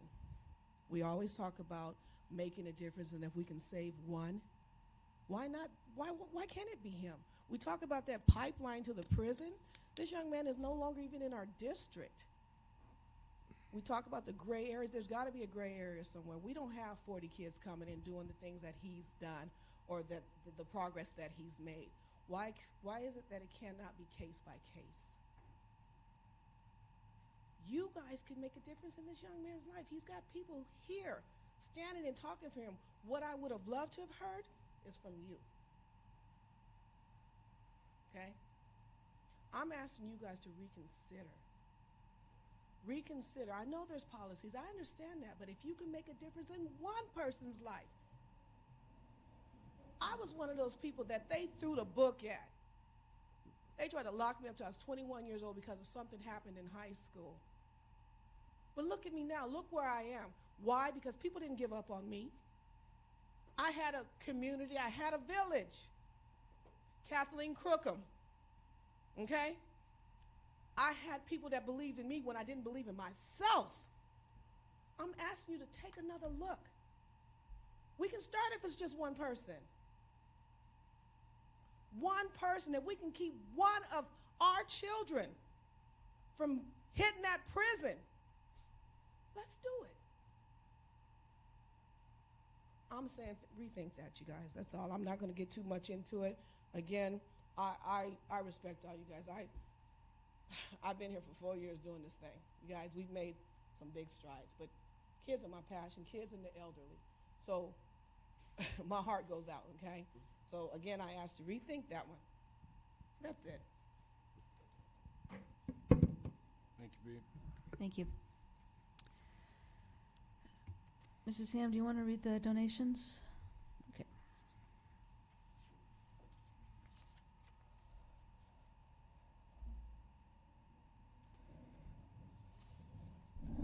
There are a lot of them, so bear with me. Merced Union High School District wishes to thank the following for their donations to Atwater High School: Olga Garcia, Scott Durham, Rita C. Kidd, Philip and Mary Ron, Stanislaus Community Foundation, the Liberty Fellowship, Cheryl Arnold, Ashley and Mitch Fagundes, Roger and Chichi Wood, APG Solar, Brian Herrera, and Susan Quinn. The following were made to Golden Valley High School: the GVHS Foundation, Seroptimus International of Merced, Allen Brooks, and Livingston Methodist. And the following were made to Livingston High School, all going towards the Walt Weimer Family Scholarship: the Vista Manor Lodge, Chad Ranch, Kenneth and Sheila Baker, Roger and Chichi Wood, Julie and Brian Manab, David and Donita Davis, Michael and Pamela Duarte, Lee and Ann Anderson, Robert and Carol Alvarez, the Merced County Farm Bureau, David and Muriel Olson, Joseph and Dana Heltinger, Lloyd and Etta Weaver, Annette Ferry, Judith Dutill, Patricia Campbell and Peter Catone, Kenneth and Judy Spanola, Jack and Carol Friesen, Curtis Chapman, Ginger and Michael Bowes, Faye Eastman, M. Leeds, John and Cynthia Capel, Merced Irrigation District, White Crane Ranch, Galen and Melba Miyamoto, Maxwell and Diane Norton, and Jacqueline Baratel. Also made to different programs at Livingston were donations from Arius Enterprises, Alan Leslie Casalou, U.S. Army Special Forces Chapter 23, and the E&J Gallo Winery. Donations to Merced High School were made by Seroptimus International of Merced, Alan Leslie Casalou, and a donation was made to Merced Union High School District by the Merced County Office of Education for the Bright Paths program. Thank you to everyone, and I apologize to anyone whose name I mispronounced. Thank you, Mrs. Ham. Is there a motion to approve the consent agenda? So moved. Thank you. I second that. Okay, thank you. Call for a vote then, please. I've got a question. Discussion, Okay. please. On item 1420, the contract with the MCOE for math and teacher services, how does that differentiate between what we're providing currently with the Carnegie Math Professional Development, and then obviously what the Thinking Classroom is going to do for our teachers? I mean, I'm thinking in terms, obviously, looking at data, but then is that a lot of PD that as we're launching, Carnegie, and now we're bringing in MCOE support services, what's that going to do as far as our teachers and collaboration time and making, obviously developing, giving these strategies, and then making sure all this is working, because that's a lot, Yeah, so we've ensured that the Carnegie Learning Professional Development and the two individuals from Merced County Office of Education are in the same room, so that there is alignment, so that there is no misalignment or mismessaging of what the strategies are and the direction that we're going in our district. We did scale back because of the professional development, and most of that professional development is being done through observations or through half-day. So we're being very, very mindful to ensure that we're not pulling out teachers too much. And for Carnegie Days, how many do we have on the plan for this year, I don't know offhand. I can put that in the pulse and line item that out. It's I'd have to go back and look at the number. And what about the MCOE days? MCOE days, same thing. I can put those schedules together for you. I don't have an exact number for you. off memory. They are littered all throughout the school year. And something that I also want to reiterate, this is not a one and done process. This will take us 2 to 3 years to fully implement. So when we look at the Merced County Office of Education contract, it's a 2 to 3 year contract with the opportunity to opt out at the end of every year. Same thing with the Carnegie Learning Math and its contract as well with the professional development that we have. So with the Carnegie, and I know I'm getting off track here because I'm just looking at the math stuff. What's the status on the benchmark work that we've started to do? So we have just now started that work with scheduling training for Edulastic. Edulastic is the software, the company that we're using to create the benchmarks for math. And all of that work is beginning with teacher training. It will be in full motion here within the next 2 months, and will need to be completed for us to give the Q3 benchmark at the early spring and then the Q4 at the end of the school year. When we get back in that second semester, teachers will also be working on the Q1 and Q2 for the following year. So right now we're in the training of the Edulastic, the software that we'll be using for those benchmarks. And then teachers will have an opportunity about 6 to 8 weeks to play with it on their own. And then when we get back in the second semester, that's when we're sitting down and doing a lot of the intensive writing and decision making for those benchmarks. Thank you, sir. You're welcome. So just to clarify, the support from MCOE is in alignment with the Carnegie Math Program. There's not something completely separate going on. It's in support of and offering additional support to our teachers. Correct. So the Carnegie Learning Math, the two individuals that are supporting that are giving access to the teachers so that teachers understand the curriculum. The MCOE work is more about the teacher strategies that are being used in the classroom. So just if you think of it, Carnegie Learning is more the mechanical, the science, and MCOE is more the art of what we want the instruction to look like. Has the MCOE work started yet? Yeah, so I was here, and I think Principal Parley mentioned it. I was here last week for the very first training. Stayed all day here at Atwater High School.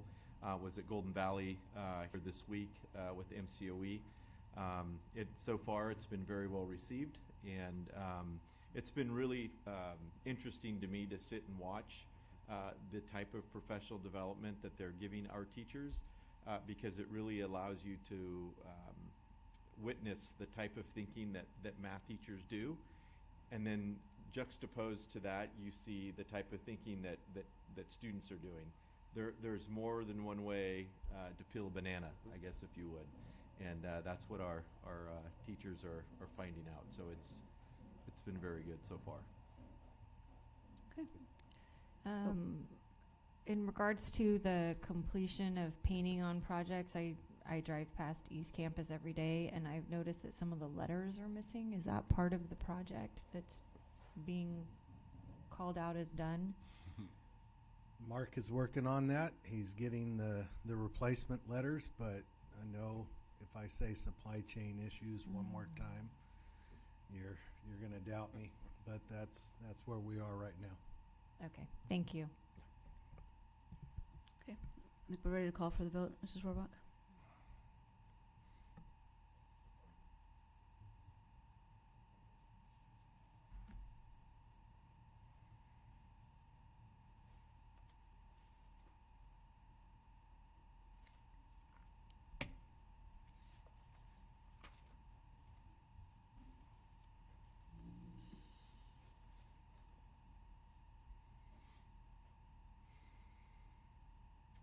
Motion carries 4-0.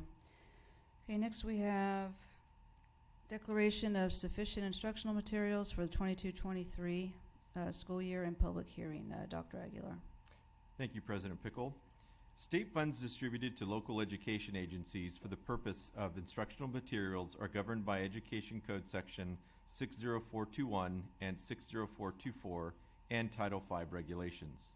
In accordance with the requirements of the law, the Board of Trustees must certify that books purchased with IMFRP funds or Instructional Material Funding Realignment Program funds are aligned with State Board of Education's adopted content standards and adopted by the local board for grades 9 through 12 prior to their purchase. Education Code Section 60119 requires that local governing boards hold an annual public hearing and adopt a resolution certifying that each pupil in each school in the district has sufficient textbooks and or instructional materials in each subject that are consistent with the state content standards and reviewed and adopted by the local Board of Trustees for grades 9 through 12. The Merced Union High School District Governing Board is required to hold a public hearing noticed 10 days in advance in 3 public places in the district and shall make a determination through a resolution under Education Code Section 60119 as specified. The superintendent recommends that the board adopt resolution number 01-22, sufficiency of instructional materials, and conduct a public hearing. Then we will open the public hearing at 8:02. Any comment? Then we will close the public hearing at 8:02. Is there anything else before we have a motion to approve? Okay. I'll make a motion to approve. Second? Okay. We'll call for the vote then, please. I'm sorry, I didn't hear the second. Mrs. Ham?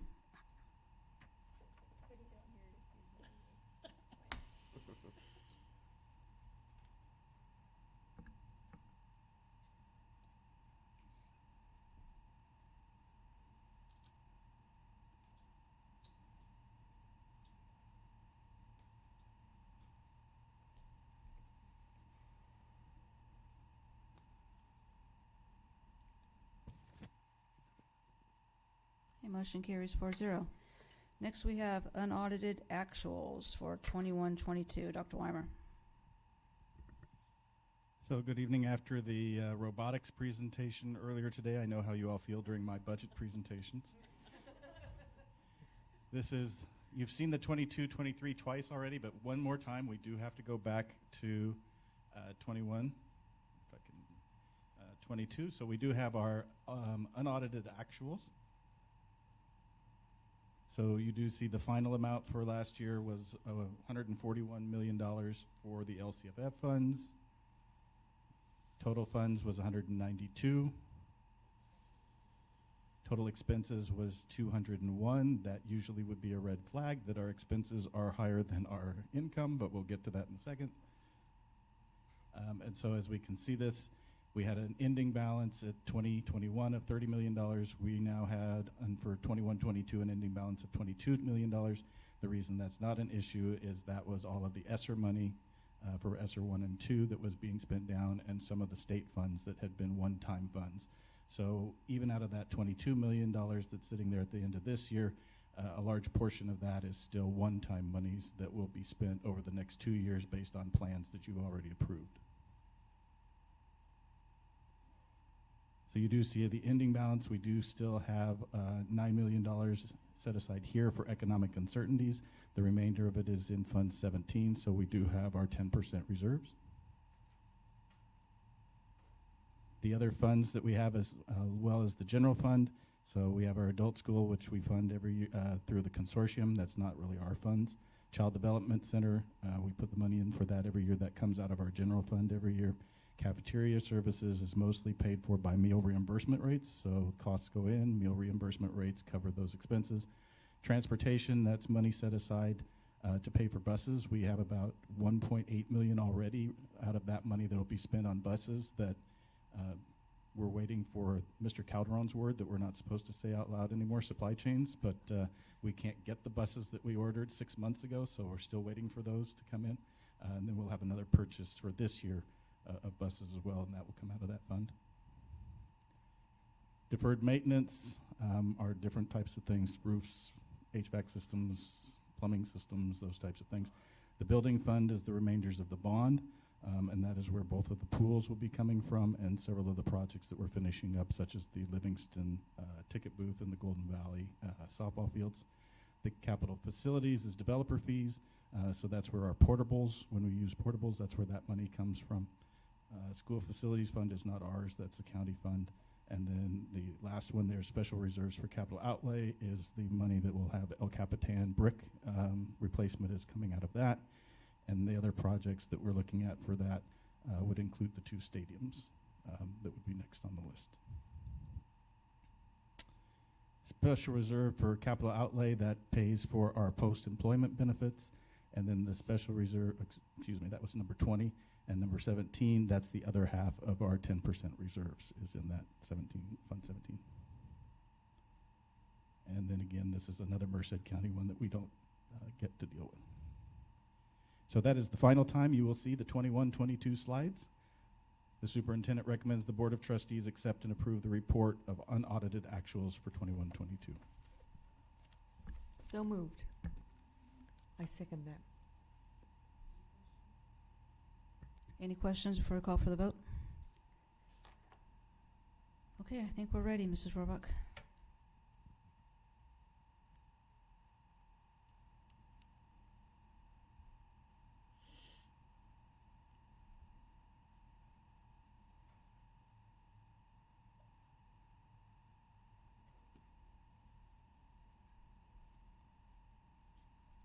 Okay, motion carries 4-0. And next we have Resolution 02-22, 2022 Biennial Notice for Conflict of Interest Code. Dr. Weimer. The Political Reform Act requires that every local government agency review its conflict of interest codes biannually and determine if there are any changes or amendments that need to be made. Staff has reviewed the current bylaws and determined that no changes are needed at this time. The superintendent recommends the board adopt Resolution 02-22 verifying the biennial review of the district conflict of interest code, direct staff to submit the 22 local agency biennial notice to the county board of supervisors that we do not have any changes. Is there a motion to approve? So moved. Thank you. I second that motion. Okay, call for the vote then, please.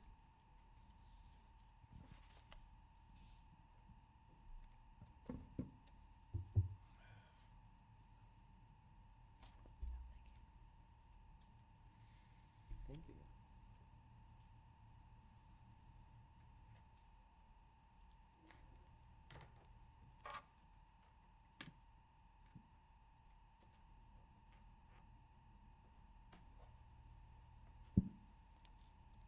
Okay, motion carries 4-0.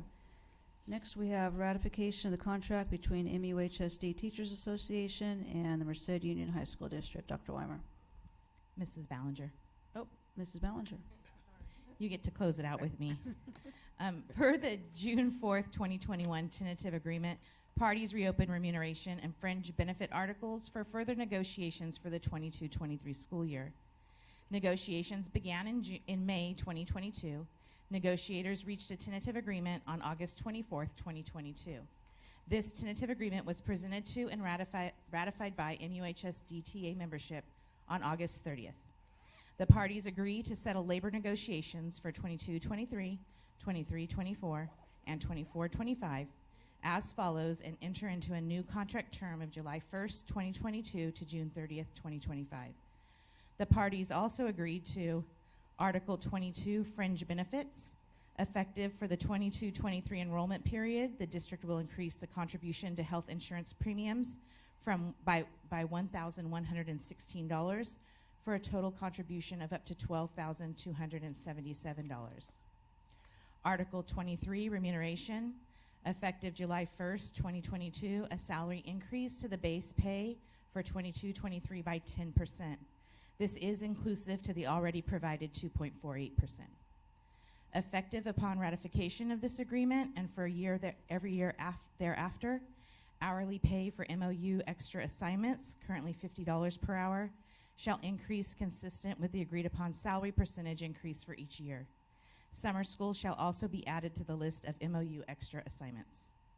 It is also a multi-year contract, so effective July 1st, 2023, a salary increase and increase to all stipends of the funded COLA, currently estimated at 5.48%, and effective July 1st, 2024, a salary increase and increase to all stipends of the funded COLA, currently estimated at 4.02%. If the 23, 24, and 24, 25 adopted budget makes ongoing adjustments to the school funding formula that are in excess of the funded COLA or increase ongoing base revenues to the district, then the parties shall reopen negotiations for salary and health benefit increases. Parties understand that categorical monies or monies restricted to uses other than salary and benefits will not be part of new negotiations. Article 24, length of the agreement. Negotiations shall be closed for the 22-23, 23-24, and 24-25 school years, and the current contract, 21-24, shall be sunset, and the parties shall enter into a new contract with a new term of 22-25. Schedule B stipends were also added. Each band program will receive up to 7 Range F extra duty stipends for duties completed in the summer. And we also signed an MOU on teacher evaluations. The parties agreed to develop a joint committee to create a new evaluation process and new evaluation documents. And then all other articles in the parties' collective bargaining agreement not otherwise modified by this agreement shall remain status quo. The superintendent recommends the Board of Trustees ratify the collective bargaining agreement between the MUHSD Teachers Association and the Merced Union High School District for the 22-23, 23-24, and 24-25 school years.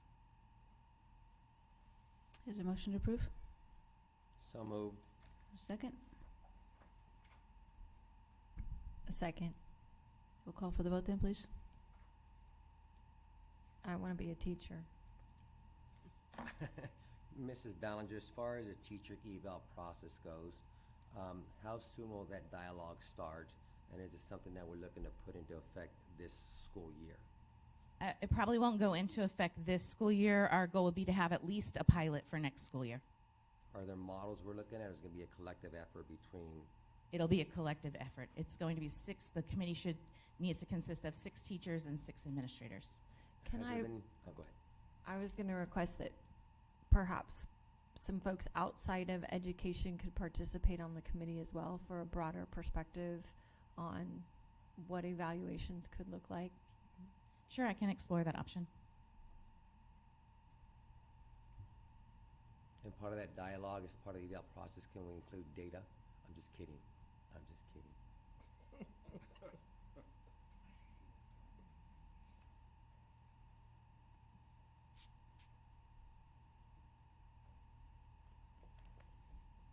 It's a good time to be a teacher in the Merced Union High School District. In all districts, Mrs. Ham. Oh, okay. And the cabinet, and no. And other Anytime you're process- working with kids. And other management personnel, right? Here we go. Yeah, you're next. I got a long list. Motion carries 4-0. All right, next we have certificated and classified management and confidential employees remuneration for 2022-23, 23-24, and 24-25. As you just heard, the Merced Union High School District's Teacher Association came to a tentative agreement on August 24th. This tentative agreement was presented and ratified by the DTA membership on August 30th. The tentative agreement includes an increase in fringe benefits and remuneration. District leadership has made an effort to offer all employee groups similar fringe benefit and remuneration increases. The fringe benefit and remuneration proposal for confidential, certificated, and classified management mirrors the agreement settlement with certificated staff, which is the following.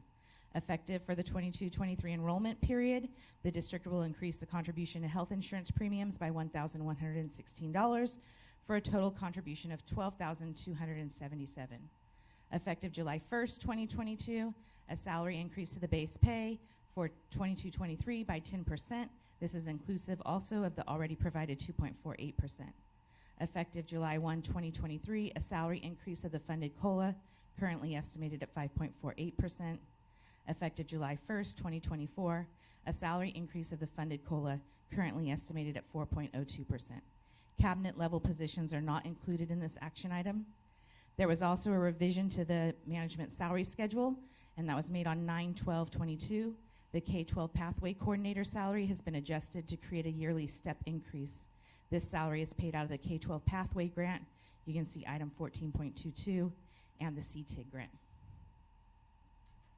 The superintendent recommends the Board of Trustees approve the remuneration increase for the 22-23, 23-24, and 24-25. Is there a motion to approve?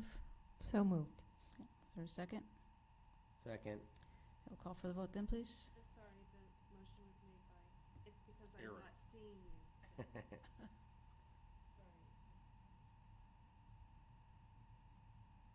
So is there a process to go through their evaluation system too, so we can revamp that, or?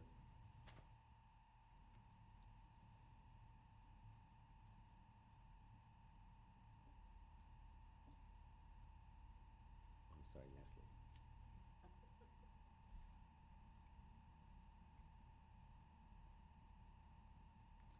Okay, motion carries 4-0. Next, local agency executives remuneration. Again, as you heard, the Merced Union High School District's Teachers Association came to a tentative agreement on August 24th, 22. This tentative agreement was presented to and ratified by the DTA membership on August 30th. The tentative agreement includes increase in fringe benefits and remuneration. District leadership has made an effort to offer all employee groups similar fringe benefit and remuneration increases. The fringe benefit and remuneration proposal for the local agency executives mirrors the agreement settlement with the certificated staff, which as follows. Effective for the 22-23 enrollment period, the district will increase the contribution to health insurance premiums by $1,116 for a total contribution of $12,277. Effective July 1st, 2022, a salary increase to the base pay for 22-23 by 10%. This is inclusive of the already provided 2.48%. Effective July 1, 2023, a salary increase of the funded COLA currently estimated at 5.48%. Effective July 1st, 2024, a salary increase of the funded COLA currently estimated at 4.02%. The superintendent recommends the Board of Trustees approve the remuneration increase for the 22-23, 23-24, and 24-25 for local agency executives. Well, before we call for a vote, there is a statement to be read. Before the board is a proposed action to increase the compensation of the deputy superintendent, assistant superintendents, and certificated directors as follows. The district will pay health insurance premiums up to $12,277. Increase the base salaries by 10%, inclusive of the already provided 2.48% for the 2022-23 school year. Increase the base salaries by the funded COLA for the 2023-24 school year, currently estimated at 5.48%, and increase the base salaries by the funded COLA for the 2024-25 school year, currently estimated at 4.02%. There's a motion to approve. So moved. Is there a second? I second that motion. We'll call for the vote then, please.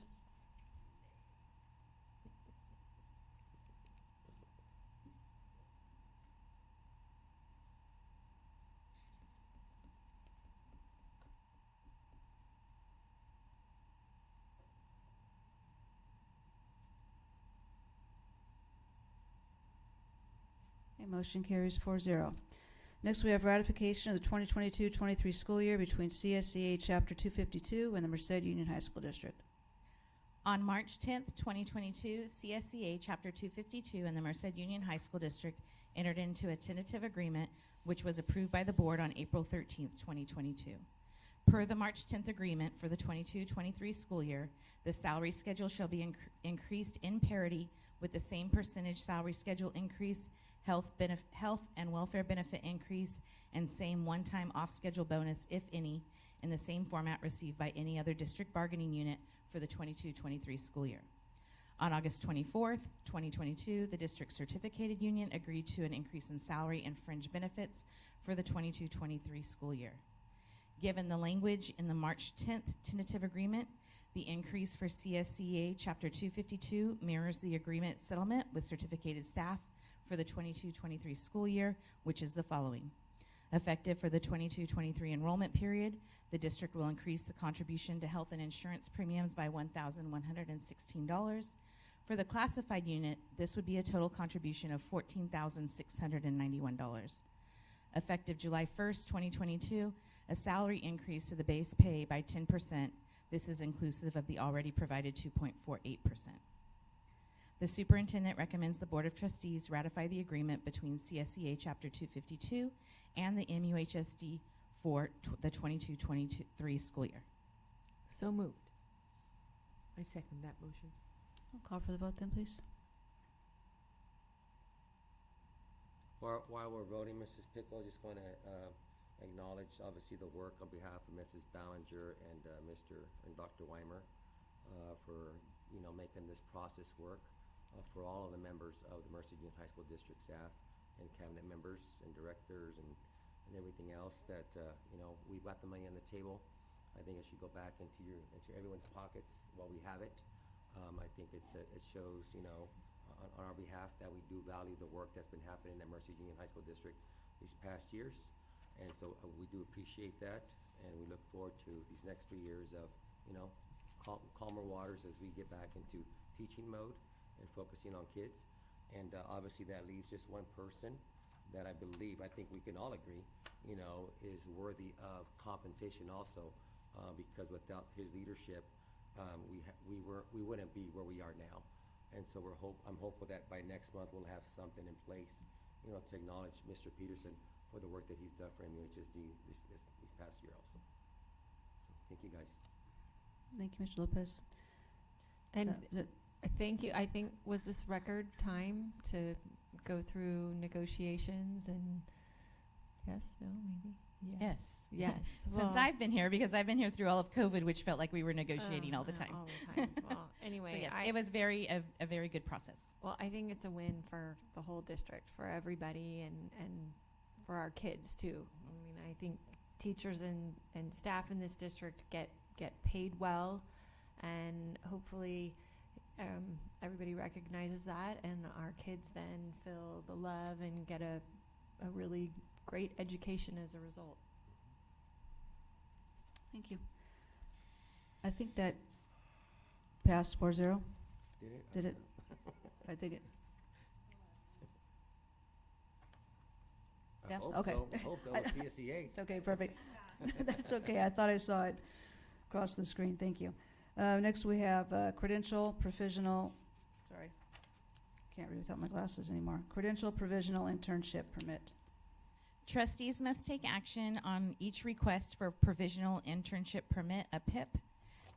The Commission on Teacher Credentialing requires PIPs be requested for individuals not fully credentialed in a specific area, but meet certain criteria. The district's practice is to request PIPs when there is a shortage of candidates that have not met subject matter competency but are pursuing a teaching credential. At this time, we are requesting one PIP in mathematics. This is the only document this individual is eligible for. Metzley Enriquez obtained her Bachelor of Science in Healthcare Studies from St. Francis University and is currently enrolled in a program working towards obtaining her credential in mathematics. This is the only document that she is eligible for. The superintendent recommends the Board of Trustees approve the provisional internship permit as submitted for the 22-23 school year. So moved. Second it. I will call for the vote, please.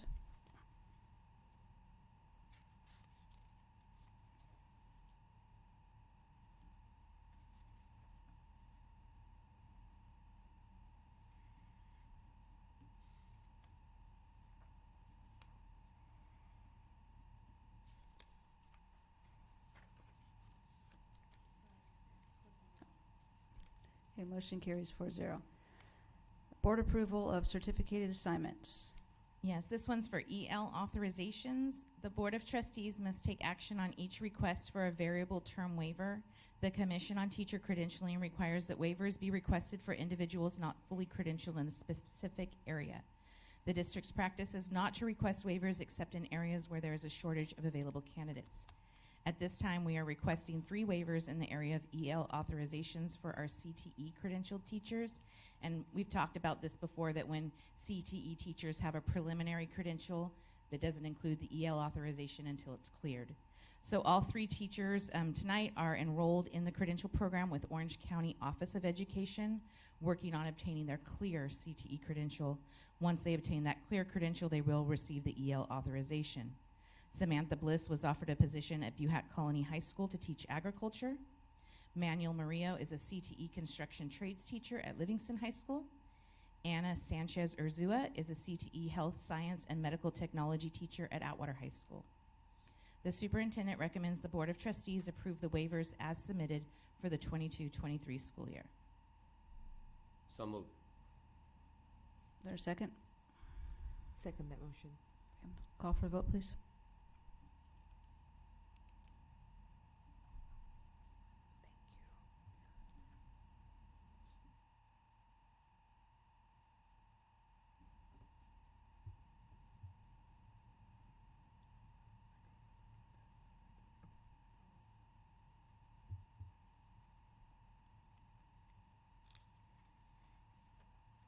And motion carries 4-0.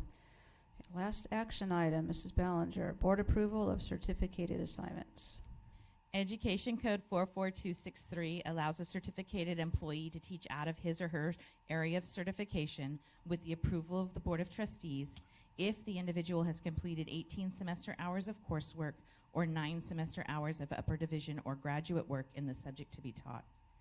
Education Code 44258.7 allows a certificated employee to teach out of his or her subject area of certification with approval of the Board of Trustees if the individual has completed 20 clock hours of first aid instruction appropriate to the specific sport being coached.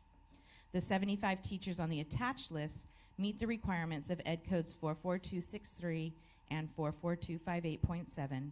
They are currently assigned to teach outside their area of certification. These teachers represent 22.1 FTEs. The superintendent recommends the approval of the teachers on the attached list being assigned to teach out of their areas of certification in accordance with Ed Codes 44263 and 44258.7. So moved. Is there a second? Second that motion. Okay. Call for the vote then, please. I noticed that a majority of these are still math. And a lot of the math ones, Ms. Pickle, they have that foundational math credential, and they teach a higher level or one that's not covered by that foundational math.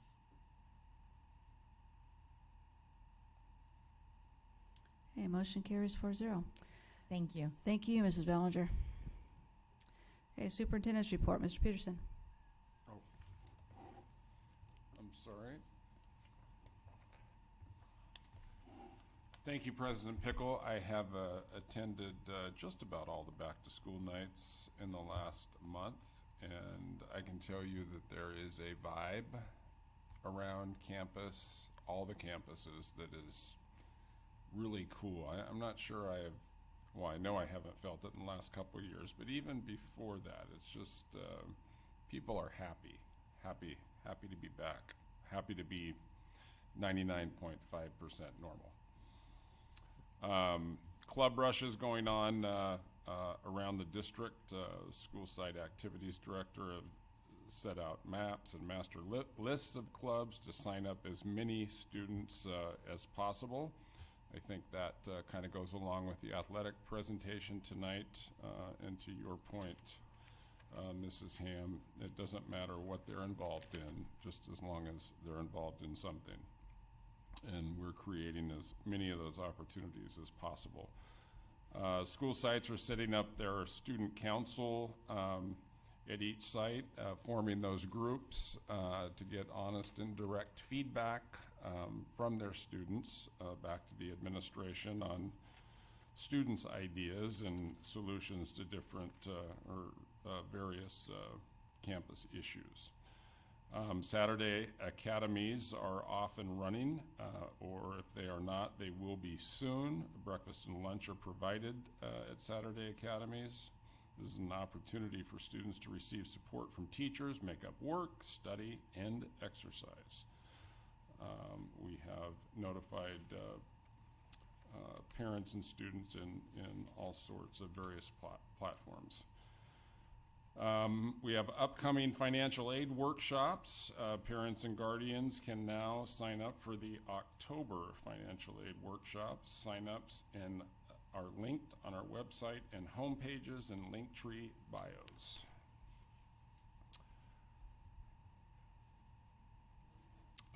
Other upcoming events, college and scholarship counselors are visiting econ classes this month to answer seniors' questions about applications and scholarship and financial aid. Students who do not have an econ class need to make an appointment with their site and college scholarship counselor, and our parent resource centers are back wide open. That hasn't happened in a couple of years, and they are kicking that off with their monthly coffee socials and having the school counselors come in. I too, like Mr. Calderon, want to thank our ADs for all their hard work, not just this year, but during the pandemic. We all found creative ways to make things work for students. And I certainly, they have an enormous responsibility with eligibility. And you can see that they are extremely good at what they do and dedicated. Principals report that student discipline issues have returned to pre-pandemic levels, hallelujah, with regard to the volume of issues. But there are some issues, the issues that they have had, that are very serious. So we still have a lot of concerns and a lot of work to do out there to get all of those various student issues back up to pre-pandemic levels, but much improvement over the start of the school year from last year. We have new safety protocols in place. While I would not say we are at 100% with implementation, we will be soon. As you saw tonight, I would say overall, you know, the school year is really, really hectic for staff. So classified, certificated administrators, thank you to everyone for getting us off to a very smooth start. I think without a doubt we can say that across the board at every campus. It's been pretty darn smooth. So thank you to everyone doing their part. And that is all, Mrs. Pickle. Thank you. Board member communications. Do you want to start us off, Mrs. Ham?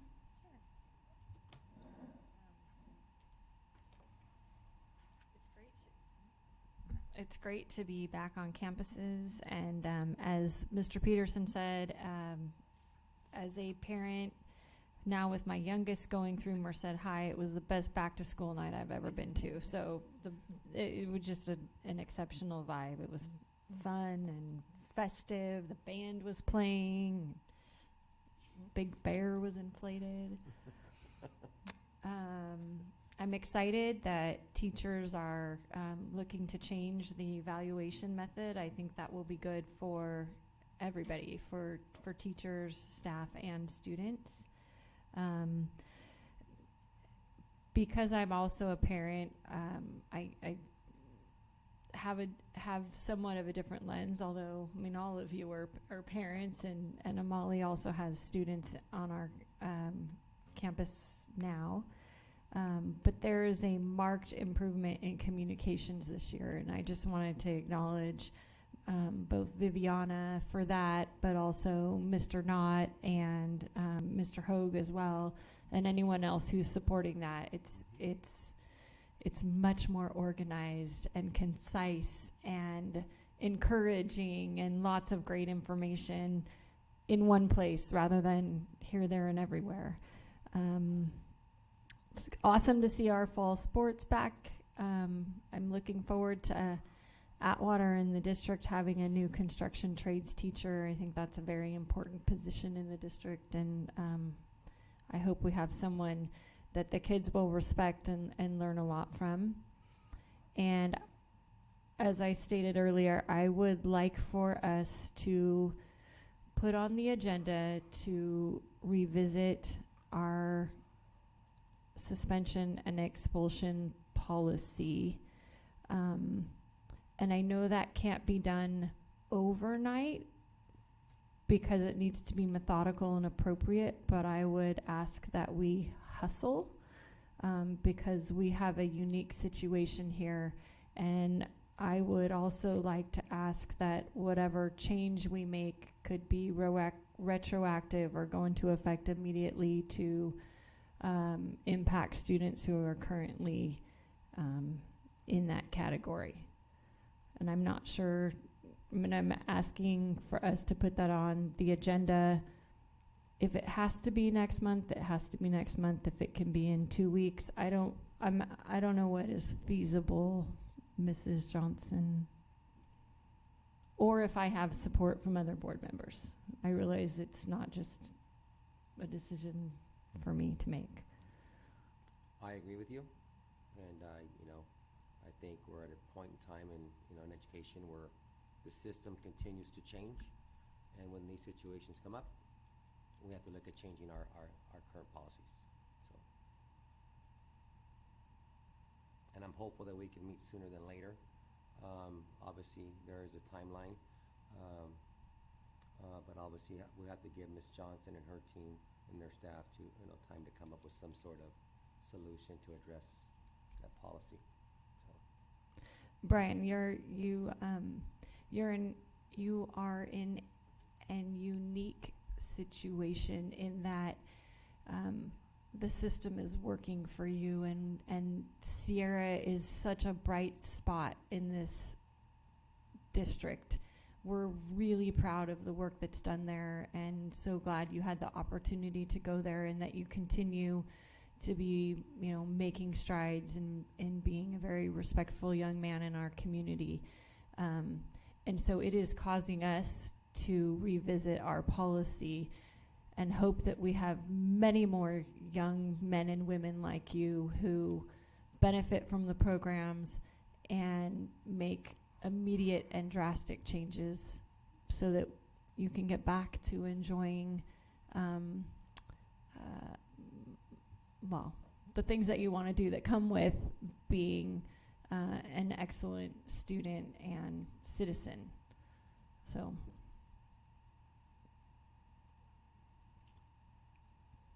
Thank you. Mr. Josinga? I'd like to start off by saying thank you to Ms. Parley and the Atwater staff for hosting us. Mr. Rivero, congratulations on the great green ribbon. It's amazing that our school district is leading the front on all those green efforts. I know he's not here, but I want to say that for the record. The math challenge students are also not here, but I do want to say keep up the good work. Math is important. Don't let anyone tell you otherwise. You will need it every day of your life. And then as far as the communication, Vivian, I saw you at most of the back-to-school nights, at every single one that I attended. And I enjoyed the energy and the solicitation of input from parents. As Mrs. Ham said, definitely like seeing the information that's coming through, a lot of information that's needed and relevant for parents through social media, but then also the highlights and the showcasing of all the student accomplishments, as well as athletic and academic accomplishments from each of the school sites. So enjoying that. Keep up the good work. To all the speakers today, thank you for taking the time to come out and advocate for your cause. We hear you, and we do take your concerns to heart. School is back in full swing. Definitely enjoy going on all the different school sites. Was at Merced High yesterday, and I think Mr. Knott's prayers for good weather were answered. The weather was just absolutely perfect for an outdoor event. But as Mr. Peterson mentioned, and then Mrs. Ham as well, the energy at each of the back-to-school events was really just great. Seeing all the parents out there, the students, the bands playing, FFA putting on displays. It was just a great way to start the school year. So I'm very excited for this year, and I hope we continue to, move on forward. That's all. Thank you. Thank you. Mr. Lopez? Yes. First of all, the Mr. Warden issue. I'm hoping we can resolve that It's true what he's saying. If he's covering two classes at a time, you know, we just forked out 10% to everybody. What's 192 bucks if that's, I don't know, if that's a fact. So if we can get that addressed sooner than later. I agree with Ms. Ham as far as getting the CT teacher in place as soon as possible. It's very rare that we have students come to the forefront to say, hey, find somebody qualified because we want to do the work and we're losing hours. So I'm hoping we find somebody as soon as possible. The events, I've been out to football games, volleyball games, back to school nights. The Kathleen Hostetler ribbon cutting was amazing. Great job, Mrs. Ham, on your speech there. It's just great to see, like you guys are saying, just everybody back, whether it's indoors, outdoors, just seeing people out and about. I think it's fantastic that we're getting back to what the high school life is all about. I am going to ask if we can see about having one of our, or a couple of our college and scholarship counselors available for the summertime, only to support those students who are transitioning into a two or 4 year college or whatever that may be, so they have a support system in place that may address some of their needs and guidance along the way, because that is a huge transition for a lot of our kids when they go out and venture into the real world. As we look to, you know, obviously the suspension and expulsion process, and kind of reviewing that as soon as possible, so we can, you know, give Brian Peterson and his family some closure on that, and we can all move on about, you know, just our business in general. And then last but not least, you know, I'm glad that we were able to settle with everyone with the 10%. But now obviously the work comes back to us as far as, you know, focusing on student achievement and what we can do to address, you know, our math data. You know, and I've talked to Dr. Aguilar about that too, and extensively today. You know, when I look across the county where we're ranking, and I know it's a snapshot of CAS data for all school districts, you know, there's an area of need for Mercer Union High School District to focus on math practices. And I'm hopeful that with the work with Carnegie, I'm hopeful with the work with MCOE, and that we can get back to addressing some of the challenges that we may be having in the math area, so we can truly say that we're making improvements, you know, by this time next year. Okay, thank you. Thank you. I had a few questions about the comment that Mr. Warden made. I probably just follow up with you on a little bit later. Just a couple questions. As far as the CTE teacher, I know Mrs. Ballinger, you said by October 1st. Okay, by October 1st. And then if for some reason that falls through, is there some type of contingency plan for making sure there's somebody in that course that, you know, can do something with the kids? Okay. Okay. Okay. So we're pretty confident we'll have something in the next couple weeks then. Okay. Great. Thank you.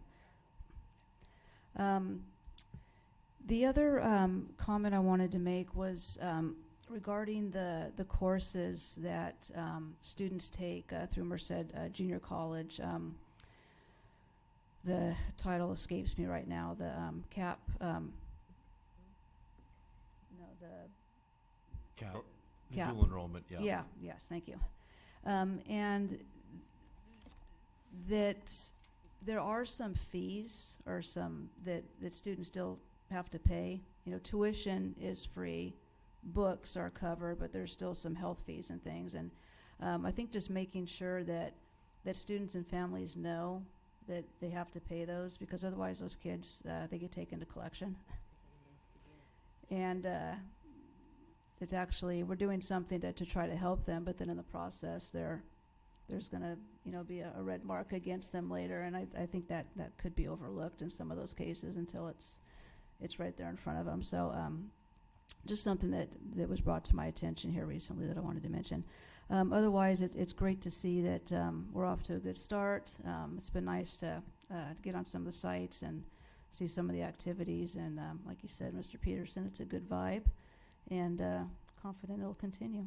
So any other questions, comments before we adjourn?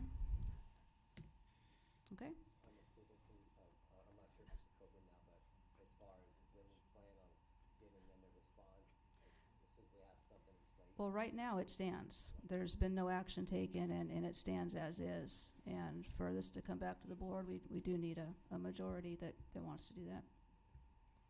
So. In the meantime, we will do our due diligence. You know, to give everyone a quick lesson on how things work in a school district, the board, they're in charge of policy. They create the policy. They hire us to carry out that policy. So we are carrying out the current policy. If the board wants to change the policy, they can change the policy, and then we carry out that policy. I would advise that and I will do this whether there is a majority vote or not, just because it's going to get agendized at some point. I advise the board to use legal counsel when changing policy. We can't change policy on emotion or for one particular situation. But we can look at amending things, doing what you've asked with making adjustments, you know, on a midterm full expulsion, based on whether the student has met the benchmarks along the way, and present that to you. I don't have a timeline on that. I will, you know, contact our legal counsel and go from there. But we are where we are right now. Thank you, Mr. Peterson. Okay, then we'll adjourn at 8:48. Thank you.